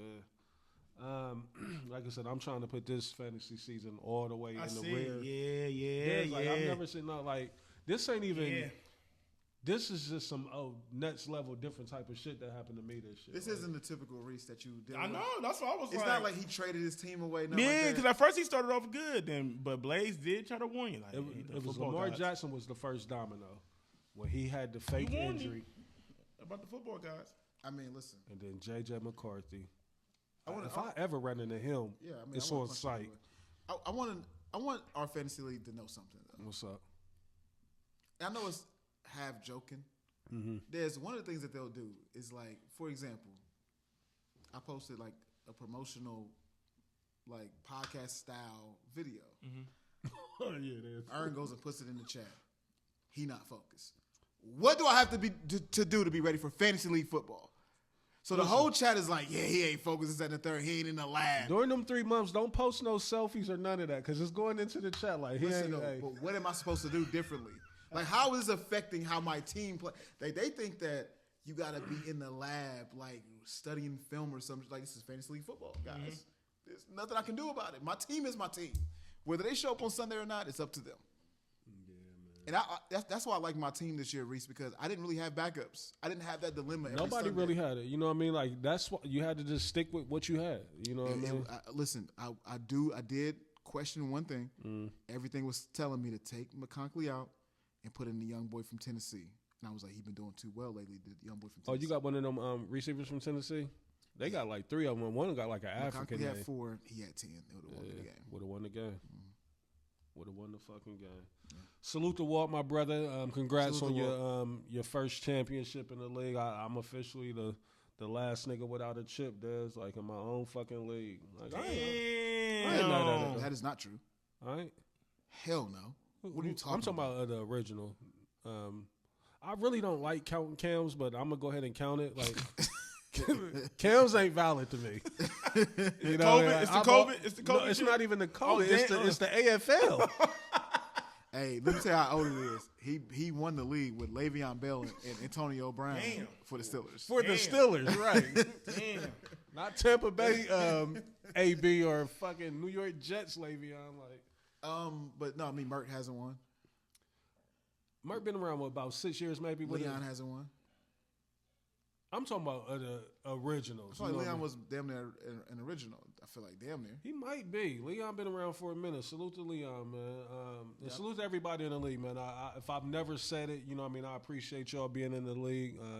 I know sometimes it can get a little chaotic in there or whatnot. It's a lot of shit going on. You might wake up one morning with 300 messages on your phone. You know what I mean? Ern was preying on my downfall because we got to have a different conversation. If I win that championship, the conversation changes in the league. Like y'all both the 2-time. He didn't want. I'm sure he didn't want you to be a 2-time with him. of course. You know, but what I'm saying is that like no, I've just been winning consistently. Yeah, you and Ern, y'all probably do got the most wins. Like I don't know why y'all let Dre run with that lie for so many years that he was the all-time wins leader. He was number 2. But at the beginning of the year, he was number 2. Maybe, yeah. We had the same amount of wins. We don't anymore. And I don't like how niggas let Nice float under the radar. Nice is just as bad as what? Like I don't 100. know. Hold on. He flies under the radar. He doesn't fly up under the radar, Reese. Nice is trash. When Nice won the championship, he was the AC and had a losing record. Right. We had the league. I was ready to cancel the league for them couple years. You know, with old boy that won it his year as well, and almost made it back. I think the next year. He made it back. Did he? Yeah, he won. He's lost the championship game to Holly, I believe. Man, Holly had a down year. Is Holly still in the chat? He's in there. Holly let me down. Like I looked at this lineup a couple weeks and it didn't even move. There was no adjustments. I'm like Holly ain't even controlling it. I didn't know Holly was even still in the chat. He's been a minute. Salute to Holly, man. Salute to Holly. I want to get into some industry shit, man. Like I've been seeing the Max B shit. I know we ain't talked about Max B that much on here, but I do want to talk about Max B a tad bit because I think there's a misconception of who Max B is to the masses. Like we know who Max B is. Thank you for addressing But this, bro. a lot of the young people, I think they was expecting Drake to come out of jail. Man, like somebody Drake like. They act like that nigga was like equivalent to NBA YoungBoy. Max B I don't know. was a mixtape DVD legend. Right. He was Tim Vocals on steroids. Nothing more, nothing less. Nothing less. So, but we was just a part of that era where the DVDs was heavy, the mixtapes was heavy. We enjoy Max B, the type of music that he made. We see a lot of the guys now, they've, turned into a new genre. What is it, YNB? Yeah, YNB. You know what I mean? Like, Max B was doing that before them niggas. And newsflash, like these freestyles he's putting out right now, this is peak Max B. What we're getting. Niggas talking about give him some time. Like, no. Yeah, this is peak Max B. Unmastered, sound quality terrible. Listen, when I seen the new video with him and French, which I do like that new record with him and French, Make America Wavy Again, I've never seen Max in 4K. Like, that's how thrown off I was. I've never seen Max in 4K. You know what I mean? So for him to even have a quality looking video was an upgrade for me. I'm like, oh, salute to Max. He doing his thing. He hit the ground running. That's how I'm looking at Max. But to see him getting dragged and niggas be like, this is what y'all was all geeked about. Like, I don't like how it's happening for Max right now. What's y'all's thoughts on that? Like, have y'all been seeing it? Like, yeah, listen, I understand him, like, coming home and trying to take advantage of the moment, and I feel like he did. I feel like he capitalized as much as he could. Now I think he needs to just sit back and kind of get in rapper shape, because it's like the couple records I heard, I was like, this ain't it. And then a couple of events that I seen they try to bring him out on, I was like, that wasn't the look. Like, I get y'all people try to like catch a moment and shit, but like, bro, like when he came out to Monica, I'm like, the Monica and Brandy show, I'm like, why? These crowd don't fucking know Max. Like, they don't know this shit. Stupid. Like, like, if anything, he need, like, what he was doing when like the first day he came home and hitting them little clubs and shit like that, that made sense. That's his lane. Connecticut, New Jersey. Hitting these little clubs and bars and lounges. That Providence, makes sense. Rhode Island. Trying to have him on the stage he came out. Max ain't never been on no stage bro, that big. They brought him out the Monica show. Then they brought him out on the Rod Wave show.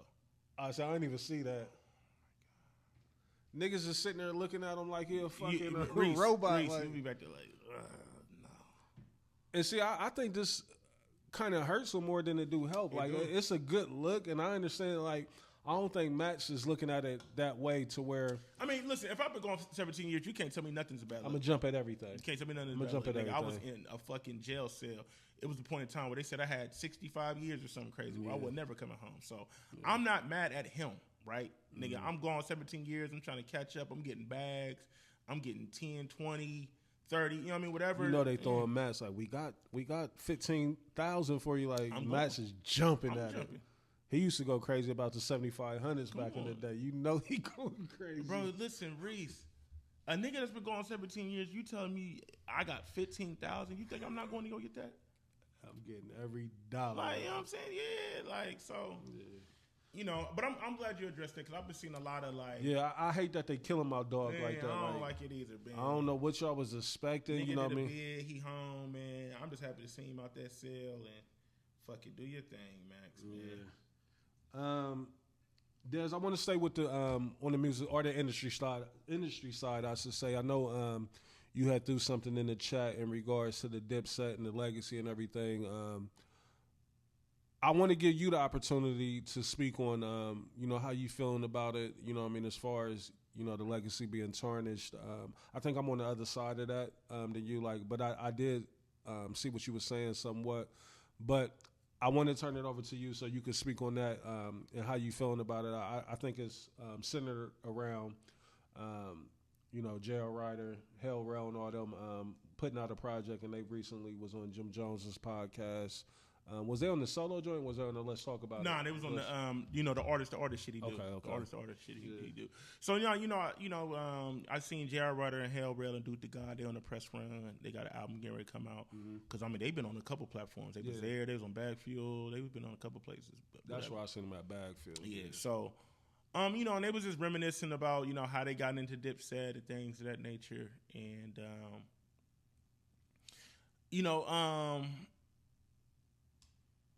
niggas like me and you, Reese, is like you know, it kind of goes back to the Max B situation where it's just like, that's our era, right? So we're all like, it's going to always pique our interest. We're going to always like kind of lend an ear, you know, whether they're doing content or music, just because we can remember when they was, you know, beating up the streets or whatever. Right. But what I don't like, the curse about this content era is, I feel like some stories just don't need to be said. Some things should just be kind of kept in-house. And, you know, particularly with Dipset, what I hate about Dipset is I feel like a lot of times when they go on these podcasts and they share, you know, granted, who are we to say what they can and can't say about their stories? These are their stories, these are their lives. But I feel like a lot of times it'd be messing up the legacy of what we know, what they were to be. Right. You feel what I'm saying?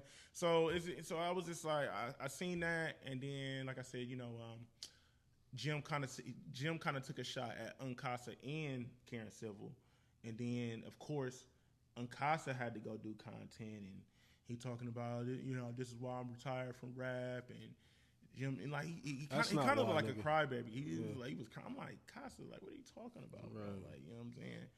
And then, yeah, it just be messing up the, like, you know, and then I watch Myth Bleak's pod a lot, and some of the shit that just be said on that, I'd be like, like, it kind of messes up the illusion that we had of these crews and you know, and these artists. So I think Dipset gets looked at in such a bad light because the leader of the set, you know, being Cam, and his kind of like lack of you know, how can I put it? Like, he kind of don't respect the legacy of Dipset. You know, he shits on it. You know, not any chance that he get, but it's been some times where he done. You're like, damn, Cam, like, yeah, because like, okay, even if I just feel like, right, even if y'all don't make any, even if y'all don't want to make music no more or whatever, but the bird still holds a lot of cultural relevance, right? And I still feel like, if a lot of this shit didn't get brought to the light, they could still make a lot of fucking money off the bird alone because it's just like because of if you grew up in that era, you still respect it. With merch alone, they should. That's be what I'm killing. saying. Like I feel like they could be capitalizing way more, but it's just with the everybody is kind of just moving on their own with the bird. It kind of just it fucks up the consumer because it's taking the consumer here, taking the consumer there. Yeah. And it's just all over the place. So when you had said that in the chat, you know, it got me to thinking, you know, the wheels got to turning, and I was like, you know, when it comes to groups, you know, in hip hop, I was thinking like it's really only been, you know, how can I word this? Like it's a lot of groups that are legendary to us, you know what I mean? But like on the like real large scale or the mainstream. I think you might have Wu-Tang. Yeah, Wu-Tang is global. Yeah, global. That's a global. The logo alone is. But then outside of that, you know, I was thinking like Bone and Amigos. You know what I mean? Would you throw Run DMC? Oh yeah, Run DMC for sure. DMC, yeah. But I was trying to keep it, you know, within our. But yeah, I see what you're saying. But even with that, like, okay. When I look at the Bone and Migos, Migos is different, right? Yeah. Like Migos, they did crossover culturally, right? You know what I'm saying?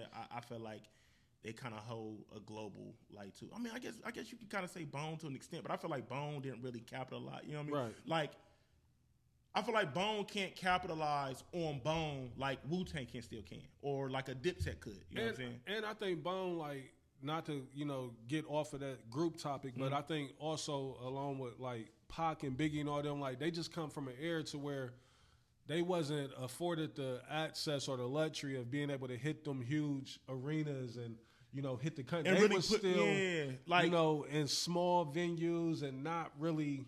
They was almost regional superstars. You know what I mean? That was mainstream, you know, because of the record labels or whatnot, but. This era that we in now, like, it almost feels like it's so easy to become a star and to be in these venues and, you know, just having this presence over the game to whereas a lot of these groups, like, that's why I salute Cam so much because out of so many groups that we have seen outside of the Wu-Tang, which I want to. Yeah, that's what I'm saying.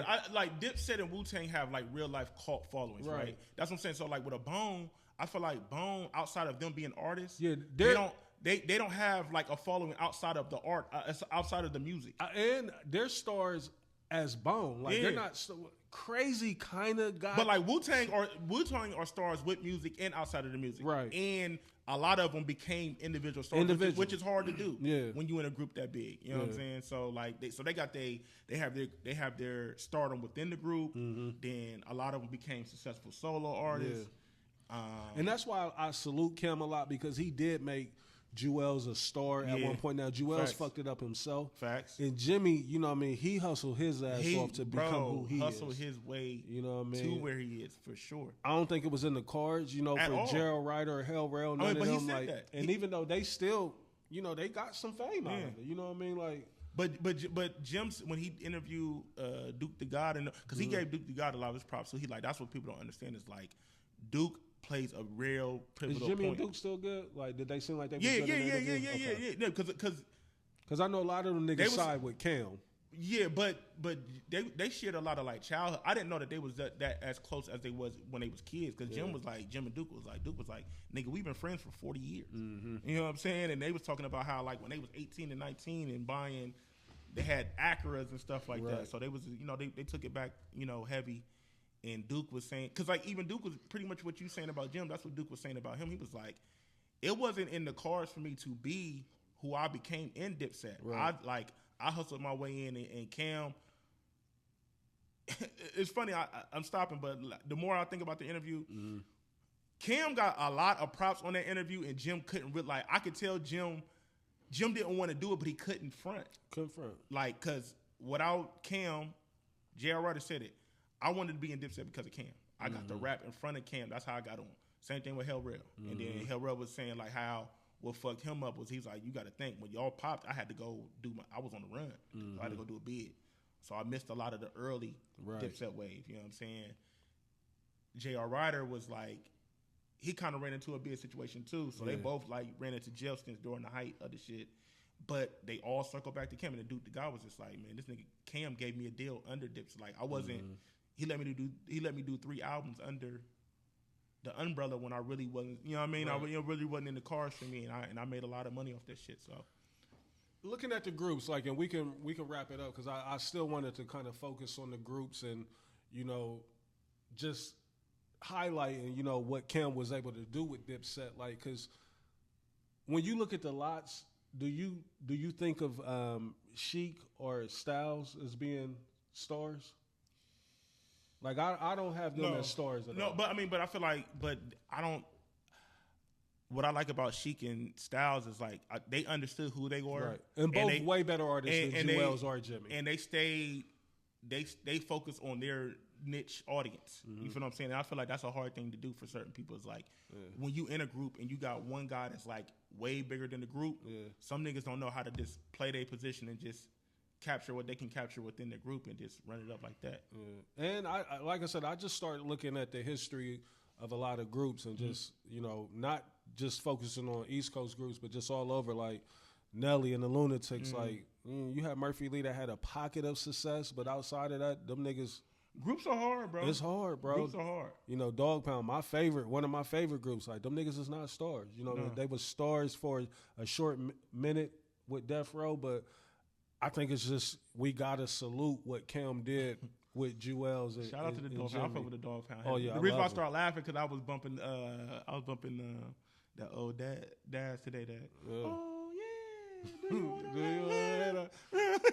I seen Game put up a video today. He was bumping the old Dog Pound riding through Compton. It's like, listen, Dad's what started me though. Oh yeah, West Coast. I mean, to me.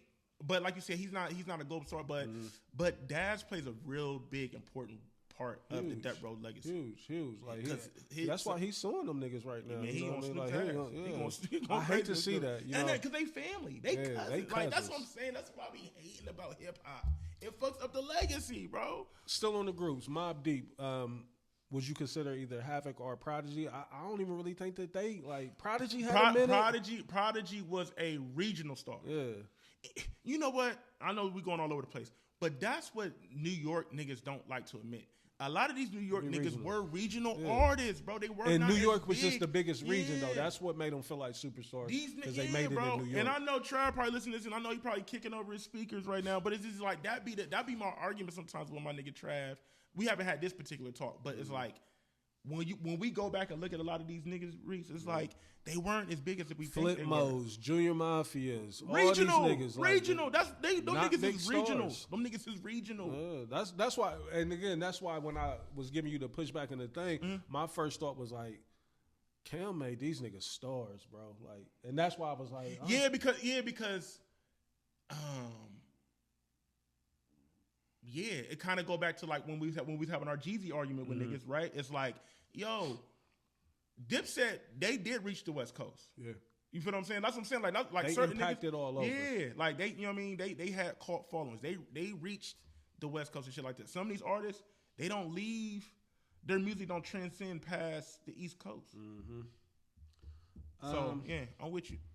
Yeah. Salute to the Dips, man. Dipset went everywhere, nigga.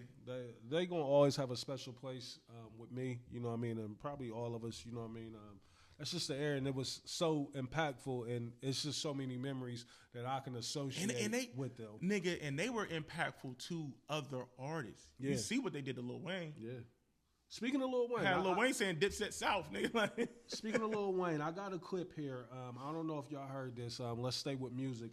T.I. was recently giving an interview, and it just kind of hit me a little different, and I was wondering, where is it at? Let me see if I can find it. I know I had it. Okay, so they asked T.I., like, was he influenced by Lil Wayne, and it was like he was like, hell no, like what, like why would I be that? You know what I mean? And it got me to thinking, like, we see so many people, you know, that's quick to big up, you know, Jay and all that, you know what I mean? But Jay would still be a peer of T.I., but he looked at Wayne as like, nah, like, you know, we equals. You know what I mean? Which, you know, to an extent, I would agree, but I thought Wayne had got to a point to where he was being revered or looked at as to, you know, we gonna just speak highly of him. Not that T.I. dissed him or nothing like that, but I'm gonna play the sound clip, and then I want y'all to react to it. Let's see. Juvenile, 400 Degree, all that. Like, I'm a fan. I'm from, that's my era. So, you know, to see what he's become and what he's evolved into, it's kind of like we always knew it, you know, but to see it coming to fruition is just super dope. And, you know, I think he's definitely legendary, you know.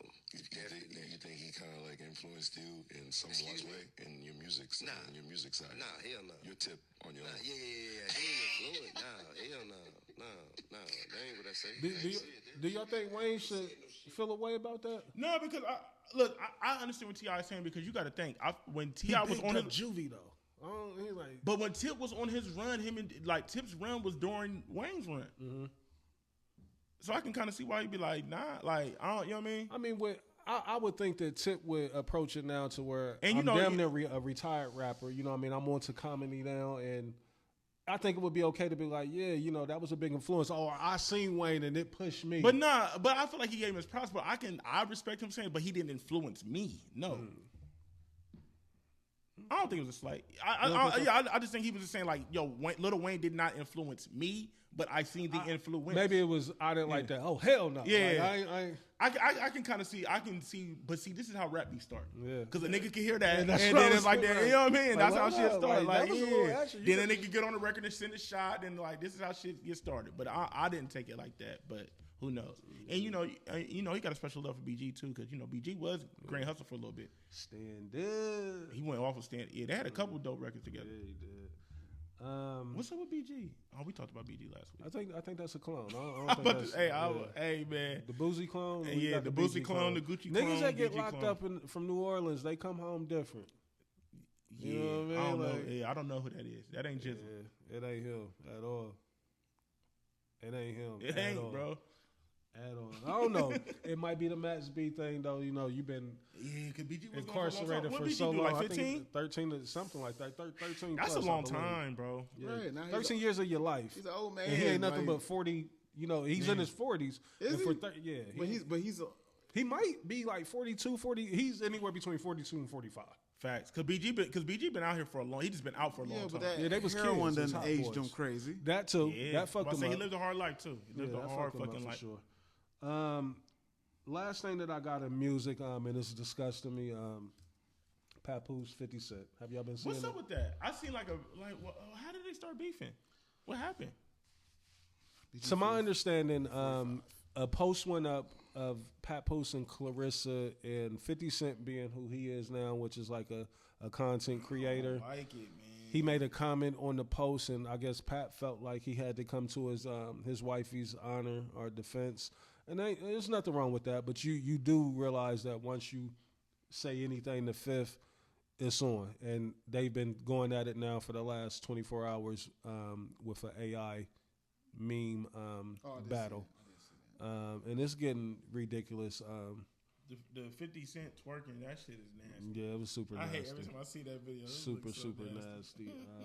Papoose, I do like the pressure that he's putting on 50. Like, nigga, don't keep saying shit to me like when you got Fab that's done cleaned you up over there. Like, you need to answer to that. You need to respond to that. Do y'all still feel like 50 got to respond with a record? Yeah, I told y'all last week.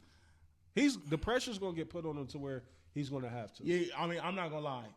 Fab, because that's the buzz from our era. But no, I mean, content needs it. I mean, all the podcast, you know, the podcasts and shit are saying like, "Yo, Fab got at him." I'm curious to catch their next episode. Have they dropped the episode since they've put that out? Because I want to see. They dropped the Patreon today, but I don't think they on Patreon too. Yeah, they dropped Patreon. Niggas ain't getting me. Hold on, who you talking about? I'm talking about Fab and Jim Jones. Oh no, I'm sorry. I'm talking about Joe Budden. My fault. No. I'm talking. I don't know. Yeah, I don't know. Because I don't really watch they pod like that. I don't either. But I would love to see the next episode following up since they've put that freestyle out like that. Davies did catch a lot of flack for not hitting the target. Because that verse was dumb. Flag on JBP, he didn't. He was spitting though. Like the more and more I go back and listen to it, they got at him. They said I had him as the second best. No, Ice got at him. Ice was like, no. Yeah, he said the same thing. Y'all said he didn't really address it, but like Joe and them was going crazy. He's spitting. If you go back and listen, and the beat selection. Oh, y'all got him second. I got Mano over Davies. I had Mano second. I got Fab Mano. Jim. I got Jim. Then Davies. Davies last to me on that. He's last with a good verse. Yeah.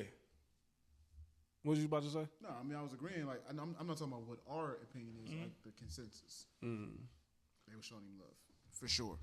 I like it though, man. Like I said, it just took me back to a moment, that I was in love. 50's not responding, Reese. I think we're gonna get it. Record. I think we're gonna get it. He's gonna respond with content. You know why I think we get it too? Like it's a lot of factors that I think play into it. I think the fact that Young Buck came out and clapped at Fat Joe, like even though those is two completely That's separate who he needs. incidents. He needs Banks and Buck. But they thinking Yayo and Murder is gonna do something. Did we get a wrap up? We from did. Murder 17 minutes. I ain't heard. What, 17 minutes. Is it entertaining at all?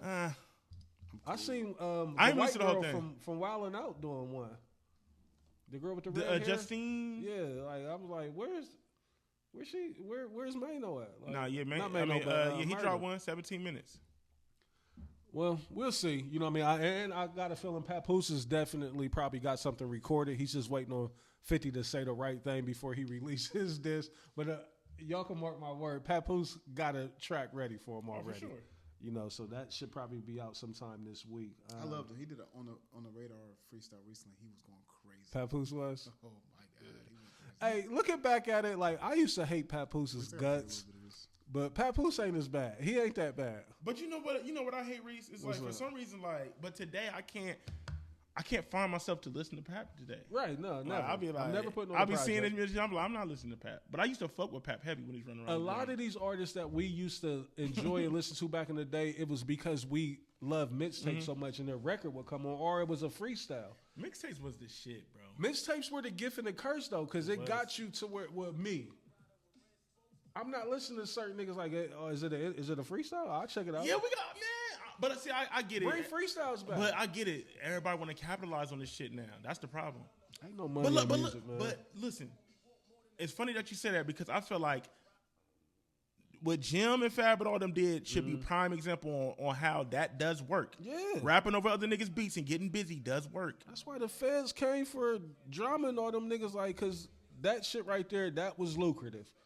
Niggas was making bread off of mixtapes. Like, that, it was the era, you know what I mean? And we probably won't get it back to that extent. I think Drake and them kind of ruined it, when they start putting out original mixtapes, you know what I mean? Niggas like, oh, never again.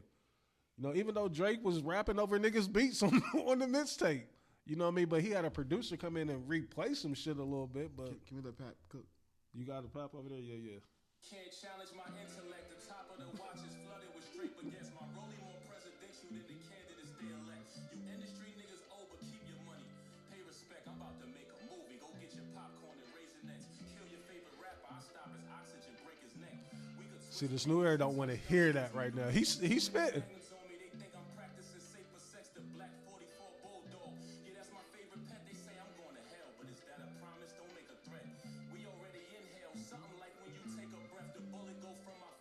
Love that production too. We already inhale something like when you take a breath. Okay, Pat. Yeah. I definitely have a song using that exact same sample. Right. You know exactly where they got that from. What else did I see out there? Let's get into some Puff shit real quick. I know y'all probably seen the trailer or the promo. His sons is putting out a documentary. I didn't see it. Giving their side of all the shit that's been going on with their dad.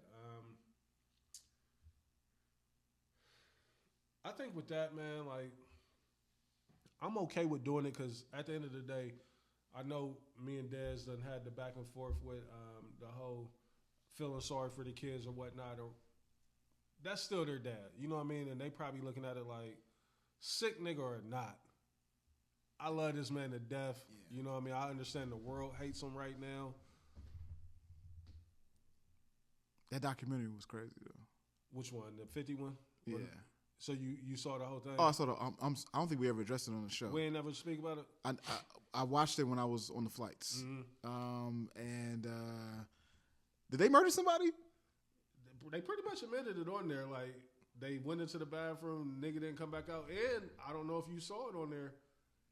Justin was definitely in some of them free calls. Oh, 100%. Like he was definitely in some of them. And that's probably one of the more. I mean, it's all. Hold up. No, for sure. This is confirmed. Confirmed. Yes. Confirmed. In the documentary, the Netflix one. Yeah. I don't know how I missed that part. Hey, Puff was low key operating on Kels type levels. Yeah. Like on some real like first of all, why are you in free calls with your son? Hold on, no. 4 years was a blessing. No, Justin was confirmed. Yes, confirmed. And Christian would have got there, but maybe Puff just didn't trust him with it yet. Hold up, man. But what? Justin was in him. That's why he left UCLA down there. Probably like, fuck all that. I'm going to get busy with my dad. Bro, there's no fucking way. I don't give a fuck how old my son gets. Shit, you not. Me, Dez, I'm on the same thing. There's never a moment where I'm hitting something and I'm calling my son in to come partake. Bro, what? Yeah. Justin was in them free calls, man. As sad as it may sound. Yeah, listen, that trailer that they dropped for this zoo shit they about to do is some of the dumbest shit I've ever seen in my life, bro. So what are they doing? Well, I mean, like I was just saying to Blaze, like I think I'm looking at it, and I could be wrong. I mean, if y'all feel different, let's speak on it. I think this is more so like, damn, like this is my dad. I love this man. Y'all dragging him. I'm about to defend him. Like, do y'all think?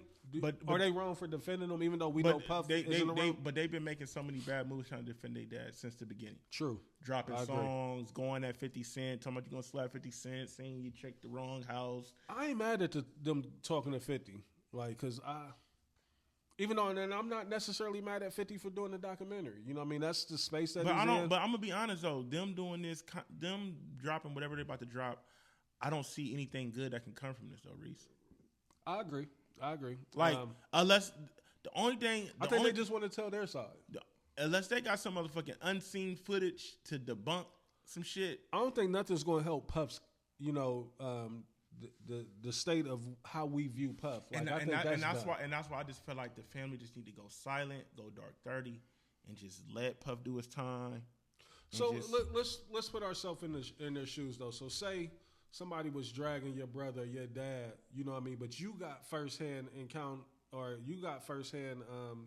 things that you can speak on that would slightly paint the picture different than what the world sees them as. Like, and you can speak on all the great shit that's been done for you. That's all good, but like you said, but in certain situations, you kind of got to just know, like, there's nothing that I can say that's going to really change anybody. Like, for the most part, nothing's going to change the masses' minds. Niggas already feel the way they feel about Puff. Do you think them doing this documentary will help their image some to be like, these is innocent kids? Like, no, well, I mean, you saying he was in free call. Justin was in free call. Yeah, he was definitely in the free call. So I was like, no, that's what I'm saying. So there's nothing that they can put out to really change any fucking image. Mm-hmm. For one, Puff did a lot of. When Puff was trying to initially do his PR, right? Mm-hmm. One of the biggest things against him is us being able to see the video of him beating Cassie fucked up everything. Yeah. Once that got leaked, there's really nothing else that he could say to really plead his case. Do y'all think if Puff got in front of that and confessed, and if that I'm gonna be honest, before it came out, like it's a video that's coming out that I'm ashamed of. I'm gonna be honest. If there was a way that he could stop that video, like the video really hurt him. No, I'm saying let the video still come out, but do you think if he would have jumped in front of it? Because, I mean, this is Puff. This is a billionaire. He knew the video was coming. And he knew he couldn't stop it. But he could have jumped. He could have jumped in front of it. I'm saying him knowing that he can't stop Cassie from getting it out. We at a point now, do you think if he would have got in front of him, the camera's like, no, I did a fucked up thing. No.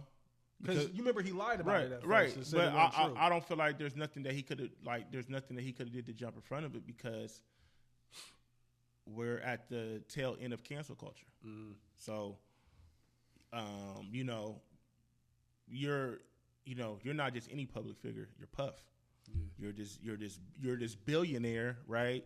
You've been running around speaking all this positivity and things like that, and then we have video evidence of you putting your hands on not just any woman, a woman that was supposed to be your woman.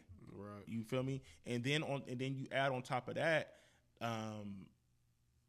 which, you know, some people can feel a way about what they were doing, their sexual endeavors. Some people can say that you was exploiting her. Some people can say that she was a willing participant. I'm not here to say that. Getting sued right now. Yeah, I know. But I mean, once it's all a money grab. They seen all that money that she got. So you know what I mean. Them escorts like, hold up. If she get escorts look like some bozos. Man, so a lot of them niggas was fucking on them escorts. A lot like of them that. niggas look like Have you ninja. seen these niggas? That one nigga like a ninja turtle. I'll be like Puff got hey, I'm terrible gonna be honest. taste, man. This might Who sound, was picking these Reese, motherfuckers? This might sound bad, Blaze. This might sound bad, but Pause. I was hating. I'm like, hold up, man. What? Like I could have fucked Cassie. Yeah, like, I could have got some wish neck. I was in New York. Like, damn, if I was in New York. Maybe she wasn't out of my league. That's why I say ain't none of them out my league. She was doming them escorts. Oh my God, bro! What? Puff should have got Let's 10, be clear. 10 There's more nothing years. funny. There's nothing funny about her situation. Puff should have got 10 more years for the niggas he was picking. And that's up what for I'm her. saying. So Reese, listen to what we just saying right now. That's what I'm saying. Them doing this doc, does no good. There's nothing that they can do to save Puff, bro. Puff fucked up. Blake, what's your thoughts on the kids in the documentary? Do you think that they should just be and silent? They did it with and Zeus, so we know ain't nothing good gonna come out of it with fucking Zeus gonna run it up though. That's gonna be a bag for them. You know the ratings, they probably gonna break the servers over there the day that it dropped. I don't know if it's a documentary or if it's like a docu-series. I don't know what the fuck it is. I mean, honestly, I feel like it's some type of money play involved for the Combs kids. It's like, hey, look, I can't really do too much for y'all right now. I'm kind of strapped. I think Puff's pockets are starting to hurt. Nah. Puff, no. They ain't starting to hurt. He definitely shelled out a shitload of money, but Puff is good. His real estate portfolio probably dumb. He's still renting out his private jet. Yeah. Like, I don't think the kids need money. And I think his private jet is going even more crazier because of the lower Puff. It's not. Right. It's a clout play for the kids because them niggas is clout demons, bro. Bro, them niggas did push-ups when Puff. I told you. Like I that came on here was talking about that. Reese, bro, I'm gonna be honest. Them little niggas is bozos, bro. I Christian sound like for you now. sure. Do I know what? I just defended them. You was Them they defending them. bozos, man. I'm not fucking with them, bro. When I seen that trailer was so fucking stupid. Did you see them niggas looking all dumb? Like, then they got the phone. This is a collect call from Art Dick. I'm like. And I still want you to answer, but let's try to rephrase it a different way. If you was and this sounds bad, but if you was fucked up, would you want your kid to come out and try to speak highly of you, or not try to exonerate you, because there's no doing that, but would you want there to be another angle for people to talk about your character versus just he's a demon, he's a piece of shit? Would you want there to be some type of representative to speak on your behalf, or to at least, try to big you up publicly? No, because what we've got away from is the art of getting low. Mm-hmm. In the world that we live in of clout demons and clout chasers and Instagram and Snapchat, Twitter, nobody knows how to get low anymore. Right. It's not just them. It's Drake. Because nobody's getting low. It was Drake during the battle. It was like at some point we was like, all right, it's time for you just to get low. Like, let people miss you. Not that anybody would miss the Diddy's kids, but just sometimes like, hey, I know y'all wasn't super happy with the outcome, and I know this documentary has been throwing a lot of dirt, but a lot of the stuff in the documentary is just proven. And so just get low. So people can forget about it and move on to the next cycle. You keeping Diddy's name in the cycle, in the media cycle. Why? I think Diddy is looking at it like, shit, I already done got my time, and I'm serving it. It can't get no worse than what it already is. It can though. You think so? I mean, if he gets low and he can come out here and still conduct business, that's a lot different from them keeping this going and not nobody wanting to touch him. Pause. We shall see. I know I will definitely be tuned into it. Like, I don't give a fuck what is going on. The minute that drops, I'm on it. I want to get to NBA, and then we can get up out of here. The first return for All-Star ballots came back. Any guesses where the King finished or where he came in for the first ballots? Any guesses? No? LeBron James was number 9 on the ballot. Not number 9 overall. Number 9 in the West. It's a wrap. It is a fucking wrap for LeBron. And happy birthday to LeBron. You know what I mean? He just celebrated his 41st birthday last week. But yeah, like that right there for me, seeing Draymond Green, his interview, campaigning for LeBron to be an all-star. And I didn't even think to put that together. Like, that's why he came out with that. Like, because I remember when you threw that in the chat, it just dawned on me that the first ballots came back. And I'm pretty sure in the NBA circles, seeing LeBron on there at number 9, white boys getting more votes than him. I think Bron's first return only had like 400,000 votes. And that came in 9th place in the Western Conference. I know every week we kind of like on a LeBron watch here at the show. I want to change up my prediction. You know what I mean? I think come April, maybe May, April, May, Bron goes out with an injury and no longer. Like, that's it. Like, there's no farewell. He's going to retire off of that injury in the offseason. I think right now he's only playing, trying to extend the all-time scoring mark, which, at some point it's going to be broken because, offensive output is so crazy in today's game. Now, it may not be because 40,000 is insane, which is what LeBron has, and that's consistently, the 27 points for 20 years.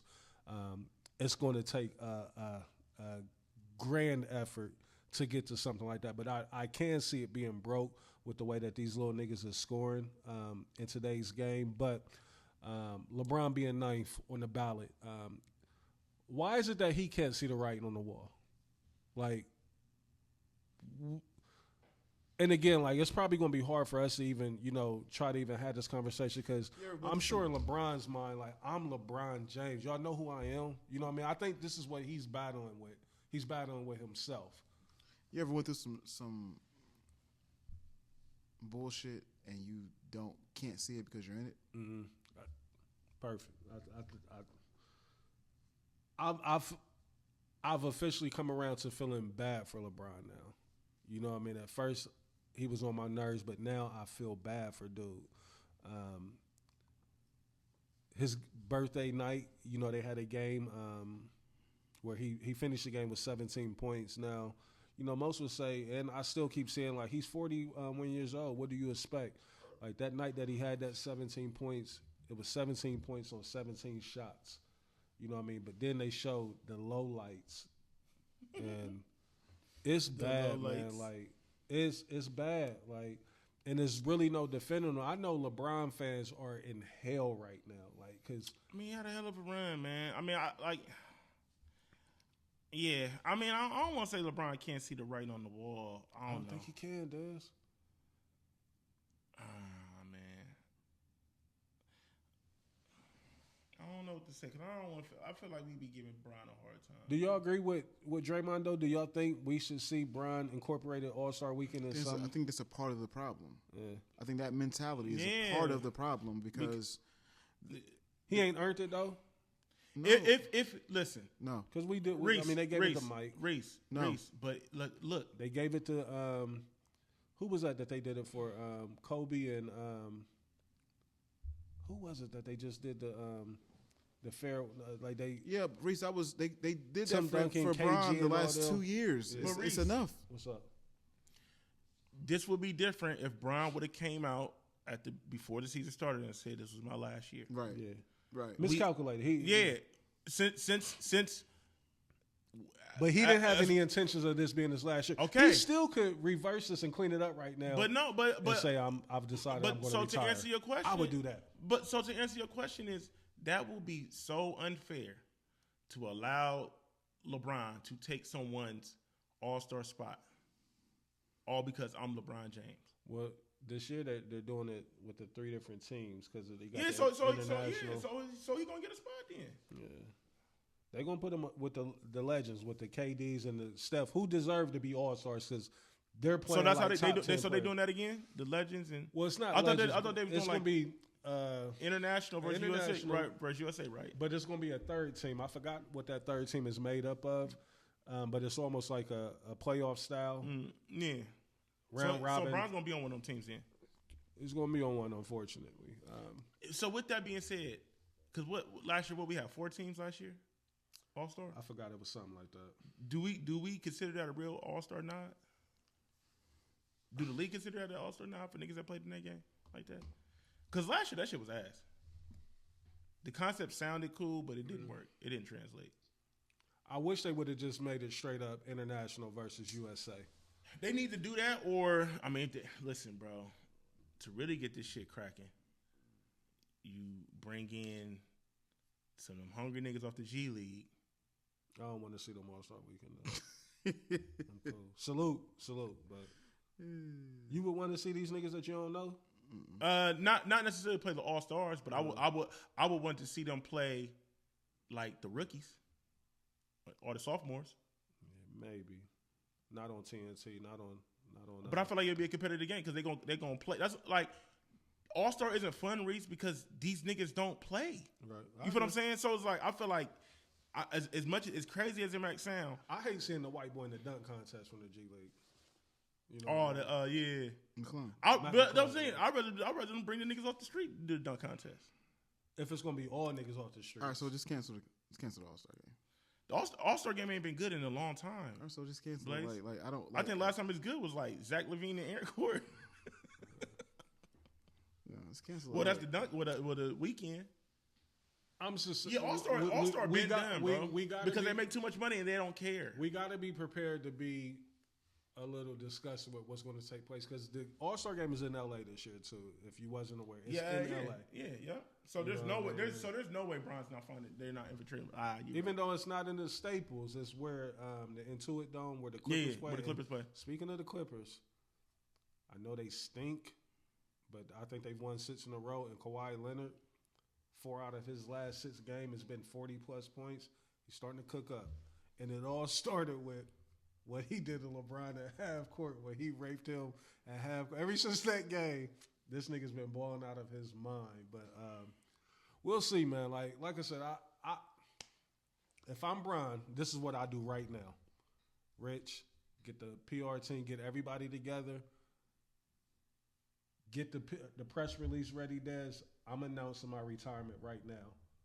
I'm going to let them know that my love for the game is still there, but I just feel like I'm in the way. Like, I'm coming out with a statement like this. Like, I feel like I'm robbing the people of good basketball. Like, I don't want to be a hindrance to the Lakers organization. I don't want to hold them hostage. I'm putting out a statement like that. And because of where I'm feeling right now and because of the way that my body is reacting, I feel it's time for me to step aside from the game that I love. This will be my last season right now that we're in. And I would say at the end, like, I'm not looking for any type of ceremony, farewells. I don't want to be a distraction, but I do want to let the people know that I've officially decided that this is going to be it for me. What y'all think about that? Do y'all think that will work in his favor, or do y'all think he would still just get killed?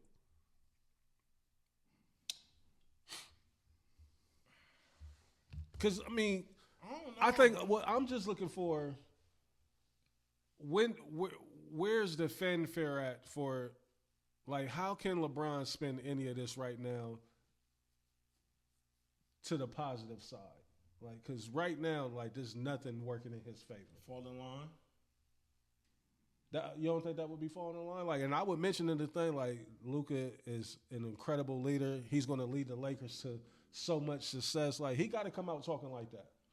Brian Danner need to come off the bench, bro. I ain't heard him embrace Luka yet publicly. What you think, Blaze? I think y'all wasting good time right now. Like, Reese, that scenario you gave was beautiful, very eloquent, very well spoken. It's never going to happen. It's never. You think Bron going to just do a 180 and decide, you know what? I'm going to announce my retirement. Today, he just tweeted about golf just like 10 minutes ago. Like, he has no interest in taking an ounce of humility, a teaspoon of humility, and turning this thing around. It's not happening. He's going to make this very uncomfortable for the Lakers and the NBA. So with him doing that, though, don't that lead you to believe that not only is he going to keep, being a fucking thorn in our side, but he ain't trying to retire either. What Marcus, his brother said, free the Lakers. I seen that. Free the Lakers. Yeah, bro. Marcus Teagan. He said, I think y'all put it in the chat. He was like, I'm off it. He's like, where Bron need to go? He was like, home. Home. Fucking home. He said, Bron, my favorite player of all time. Free the Lakers. Free them boys. Yeah, man. Hell of a run, bro. As bad as Kobe's last year was, it was never nothing like this. Reese, I think I said this before the podcast. And I'm not sure if you were here or not. Bron misplayed this because Bron did too much team hopping. If Bron would have left, went to Miami, and then came back to the Cavs, stayed there, he could have did whatever the hell. Oh man, what? He'd be the king. He could have did this however he wanted to do it. You would have wanted Bron to still be on your Cavs right now? No, but I'm just saying if he would have did it like Kobe, it's different. The story's different. Yeah, the story's different if he totally stays in different. Cleveland the second time. Him going there, I'm gonna be honest. I mean, I never liked. I mean, just on the outside looking in, I never liked the LA move. The LA move was just like, I mean, I got it on the business end, but basketball wise, it's like, I didn't like it because it was too much of that talk too. That's why I didn't like it, because it was too much. Like, he's doing this to further his business. Like, nigga, you're basketball. Fuck your business. I mean, but Bron had been moving like. But he's Bron. Like, you don't need to put that out there. Like this was rubbing the league the wrong way. That type of talk. Right. Yeah. And this and this is why he's getting the treatment that he's getting now. And this is why they like, nigga, good riddance. We need. And let's be clear. This Bronny thing was the last straw. It was like, you know what? I can't believe they still letting this go on for year two. Forget year two. Him even doing it in the first place. Blaze, forcing the hand, I could not and then doing this off. whole extravaganza for the first game where they played together. And then Ken Griffey Jr. and his dad was there. That right there almost broke my TV that night. But let me ask you this. Why do y'all think that they're still allowing this Bronny experiment to go on? Because it looked like they're clearly done with Bron. They've made up their mind. They're done with Bron. Why do y'all think they're still allowing this Bronny shit to go on? Like, what are they going to do? So we're going to trade. We're going to cut. Okay, we cut Bronny. Mm-hmm. We already got a malcontent in LeBron James. We cut his son. I think if you cut him, you could speed up the process and get him out. I don't know why. Listen, I don't know why you having this type of conversation right now. I know you feeling bad for Bron, but you know that this is not a thing. He's going to make it. He's making it uncomfortable now. You cut his son, he's going to make it more uncomfortable. But what do you think he can? Like, give me some scenarios of let's play it out. I'm Rob Pelinka and I just cut Bronny. He's going to play even worse in the games. JJ Redick, I need you to come upstairs and to. If you bench him, he's going to then make this a spectacle in the media. All right, let's see who can outlast the other. At some point, man, like, because that's the thing, like, he's still kind of punking him right now. Yeah, you know what I mean? Because he got him by the balls right now. He don't though. He don't. That's what I don't understand. The only reason why he got him by the balls because they got to pay him this paycheck. That's every what other week. That's what I'm saying. That $50 million ain't shit. So what you say? They just sold the Lakers for $10 billion. So what they supposed to just DNP him? You can do that. I've seen players get done like that way before. But now you got a whole other spectacle now.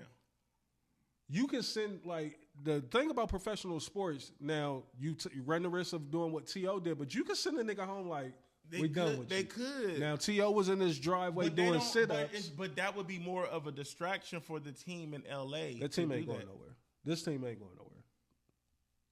True. Yeah, this team ain't going. And I would do it right now. Like, you got DeAndre Ayton playing center. This nigga got blonde cornrows, and he gets 3 rebounds a night. You're not going nowhere. Yeah, he nasty. He nasty, Des. I want his face so bad. He worse man. than Vanderbilt. Man. He was a What top happened? 10 What lottery pick. happened to Vanderbilt? What happened to this dude? Like, is it Vanderjack or what? Vanderbilt. Vanderbilt. What happened to him? Like, he wasn't never nothing special, but Right. he's ass now. Like, He was ass then. He's just a defender. Nah, but I'm gonna be honest. For Jokic some did play reason, tonight, certain bro. niggas get with Brian and they get a special type of ass. Like That's true. That's true. That's true too. like they be ass and they be low key cooking and then yeah, they because get old and boy then they that came get- from Miami, and he then- ass now. and that's what helps them get like sold to LeBron. Then Brian go fight for him. And What's, then they get, what's the nigga with the gray patch in his beard that came from Miami? The guard that was lighting it up in the playoffs for Miami. Posey? No. What's the nigga's name? He got braids now, short ass cornrows. Gabe, He's Oh. ass now. Like, Shamar Moore. yeah, like, these niggas is trash. Hey, Rue, he's done got super ass this year. Uchimara, whatever the fuck his name is. Uchiwali? Uchiwali. Hey, big light skinned boy in the middle. Ass. Jackson Hayes. Yes. Ain't he from the crib? Yeah, Ain't he he from, from he from Cincinnati. Yeah, man. These Dumbass. niggas is ass. Yeah, he's Jokic, super dumb. Jokic Dumbass. didn't play tonight. Oh, Jokic didn't play? Okay.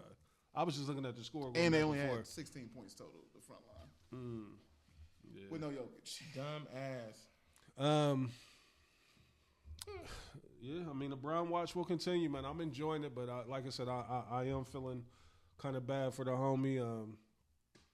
Because, I mean, like, as much as I hate Draymond Green, like, he did have some valid points. Like, Brian has meant and done way too much for this league. Like, it's that's no mind blowing argument. that David or Adam Silver, like, I ain't seen him address Brian. He ain't said Brian's name. He ain't did nothing in regards to Brian. But that's what let me know that, nigga, this is bigger than basketball. Yeah. Because for them to even let this narrative, you know what I mean? Like, it's certain shit that Adam Silver been trying to do to protect the league and protect the brand.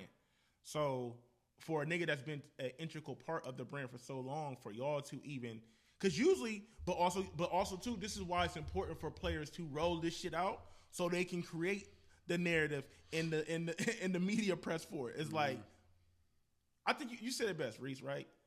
Brian didn't expect to go into the season and him being like this. I think Brian thought he was going to be able to do it because in the last season, he was low-key hooping.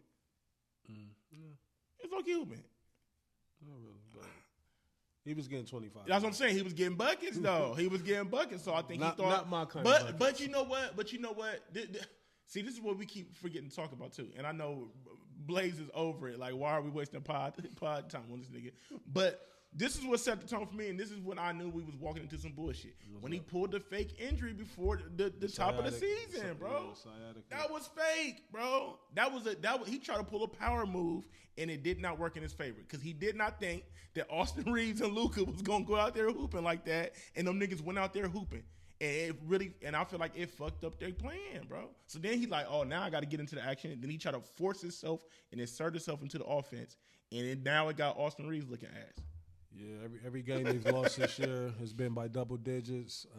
I think since Brown has been back, they're under 500. And that's now. what I'm saying. And all he did is make it worse for him.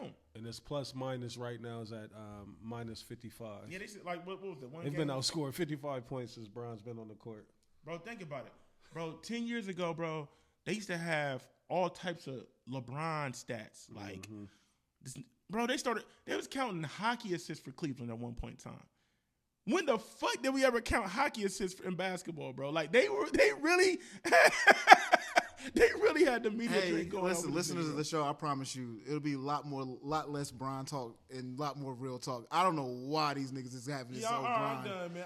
Because it's hurt. Because it's really hurting my heart, Blaze, to see this take place. It's been happening, Dez. You've been blind. Y'all know to it all this. season. Y'all know, because y'all really didn't had it with this nigga for a minute. 2 years. And I've been No. fighting. He was still in Cleveland, and I started feeling like this. Now, I'm about to say, I want to say, He was doing this non-playing. I want to say defense last thing 4 or back 5 then. years, Blaze been done with Brian. And I was fighting for, and you was on your way out too. And I fought hard for my nigga, bro.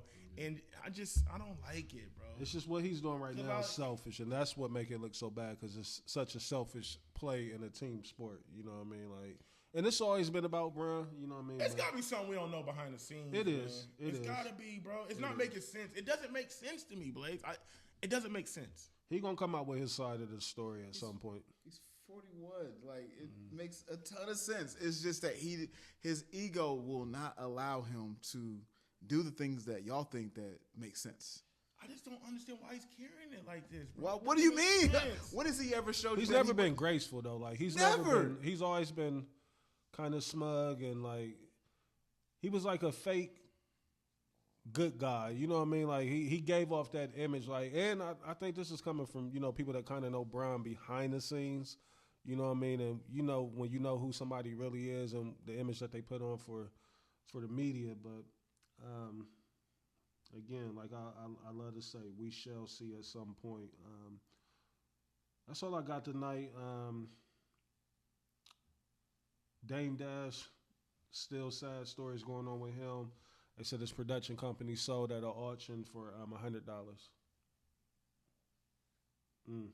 to offset a $1 million debt. I'm like, nah, y'all just being funny.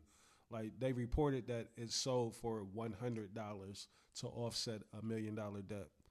Like, come on, man. Like, I don't know who Dame done did wrong, but like, boy, they really fucking him up left and right. Dave Chappelle, the Netflix special, super dope. If y'all get a chance to check that out, I think y'all. It's the funniest I've ever seen Dave Chappelle. You know what I mean? It's real good. You know what I mean? He cracking a lot of jokes. Typically, I think Dave Chappelle's like a storyteller. You know what I mean? And he get into a different type of bag, but. This was more so like on the intent. At least that's how I took it. Of him trying to be funny with it. More funnier. I enjoyed it.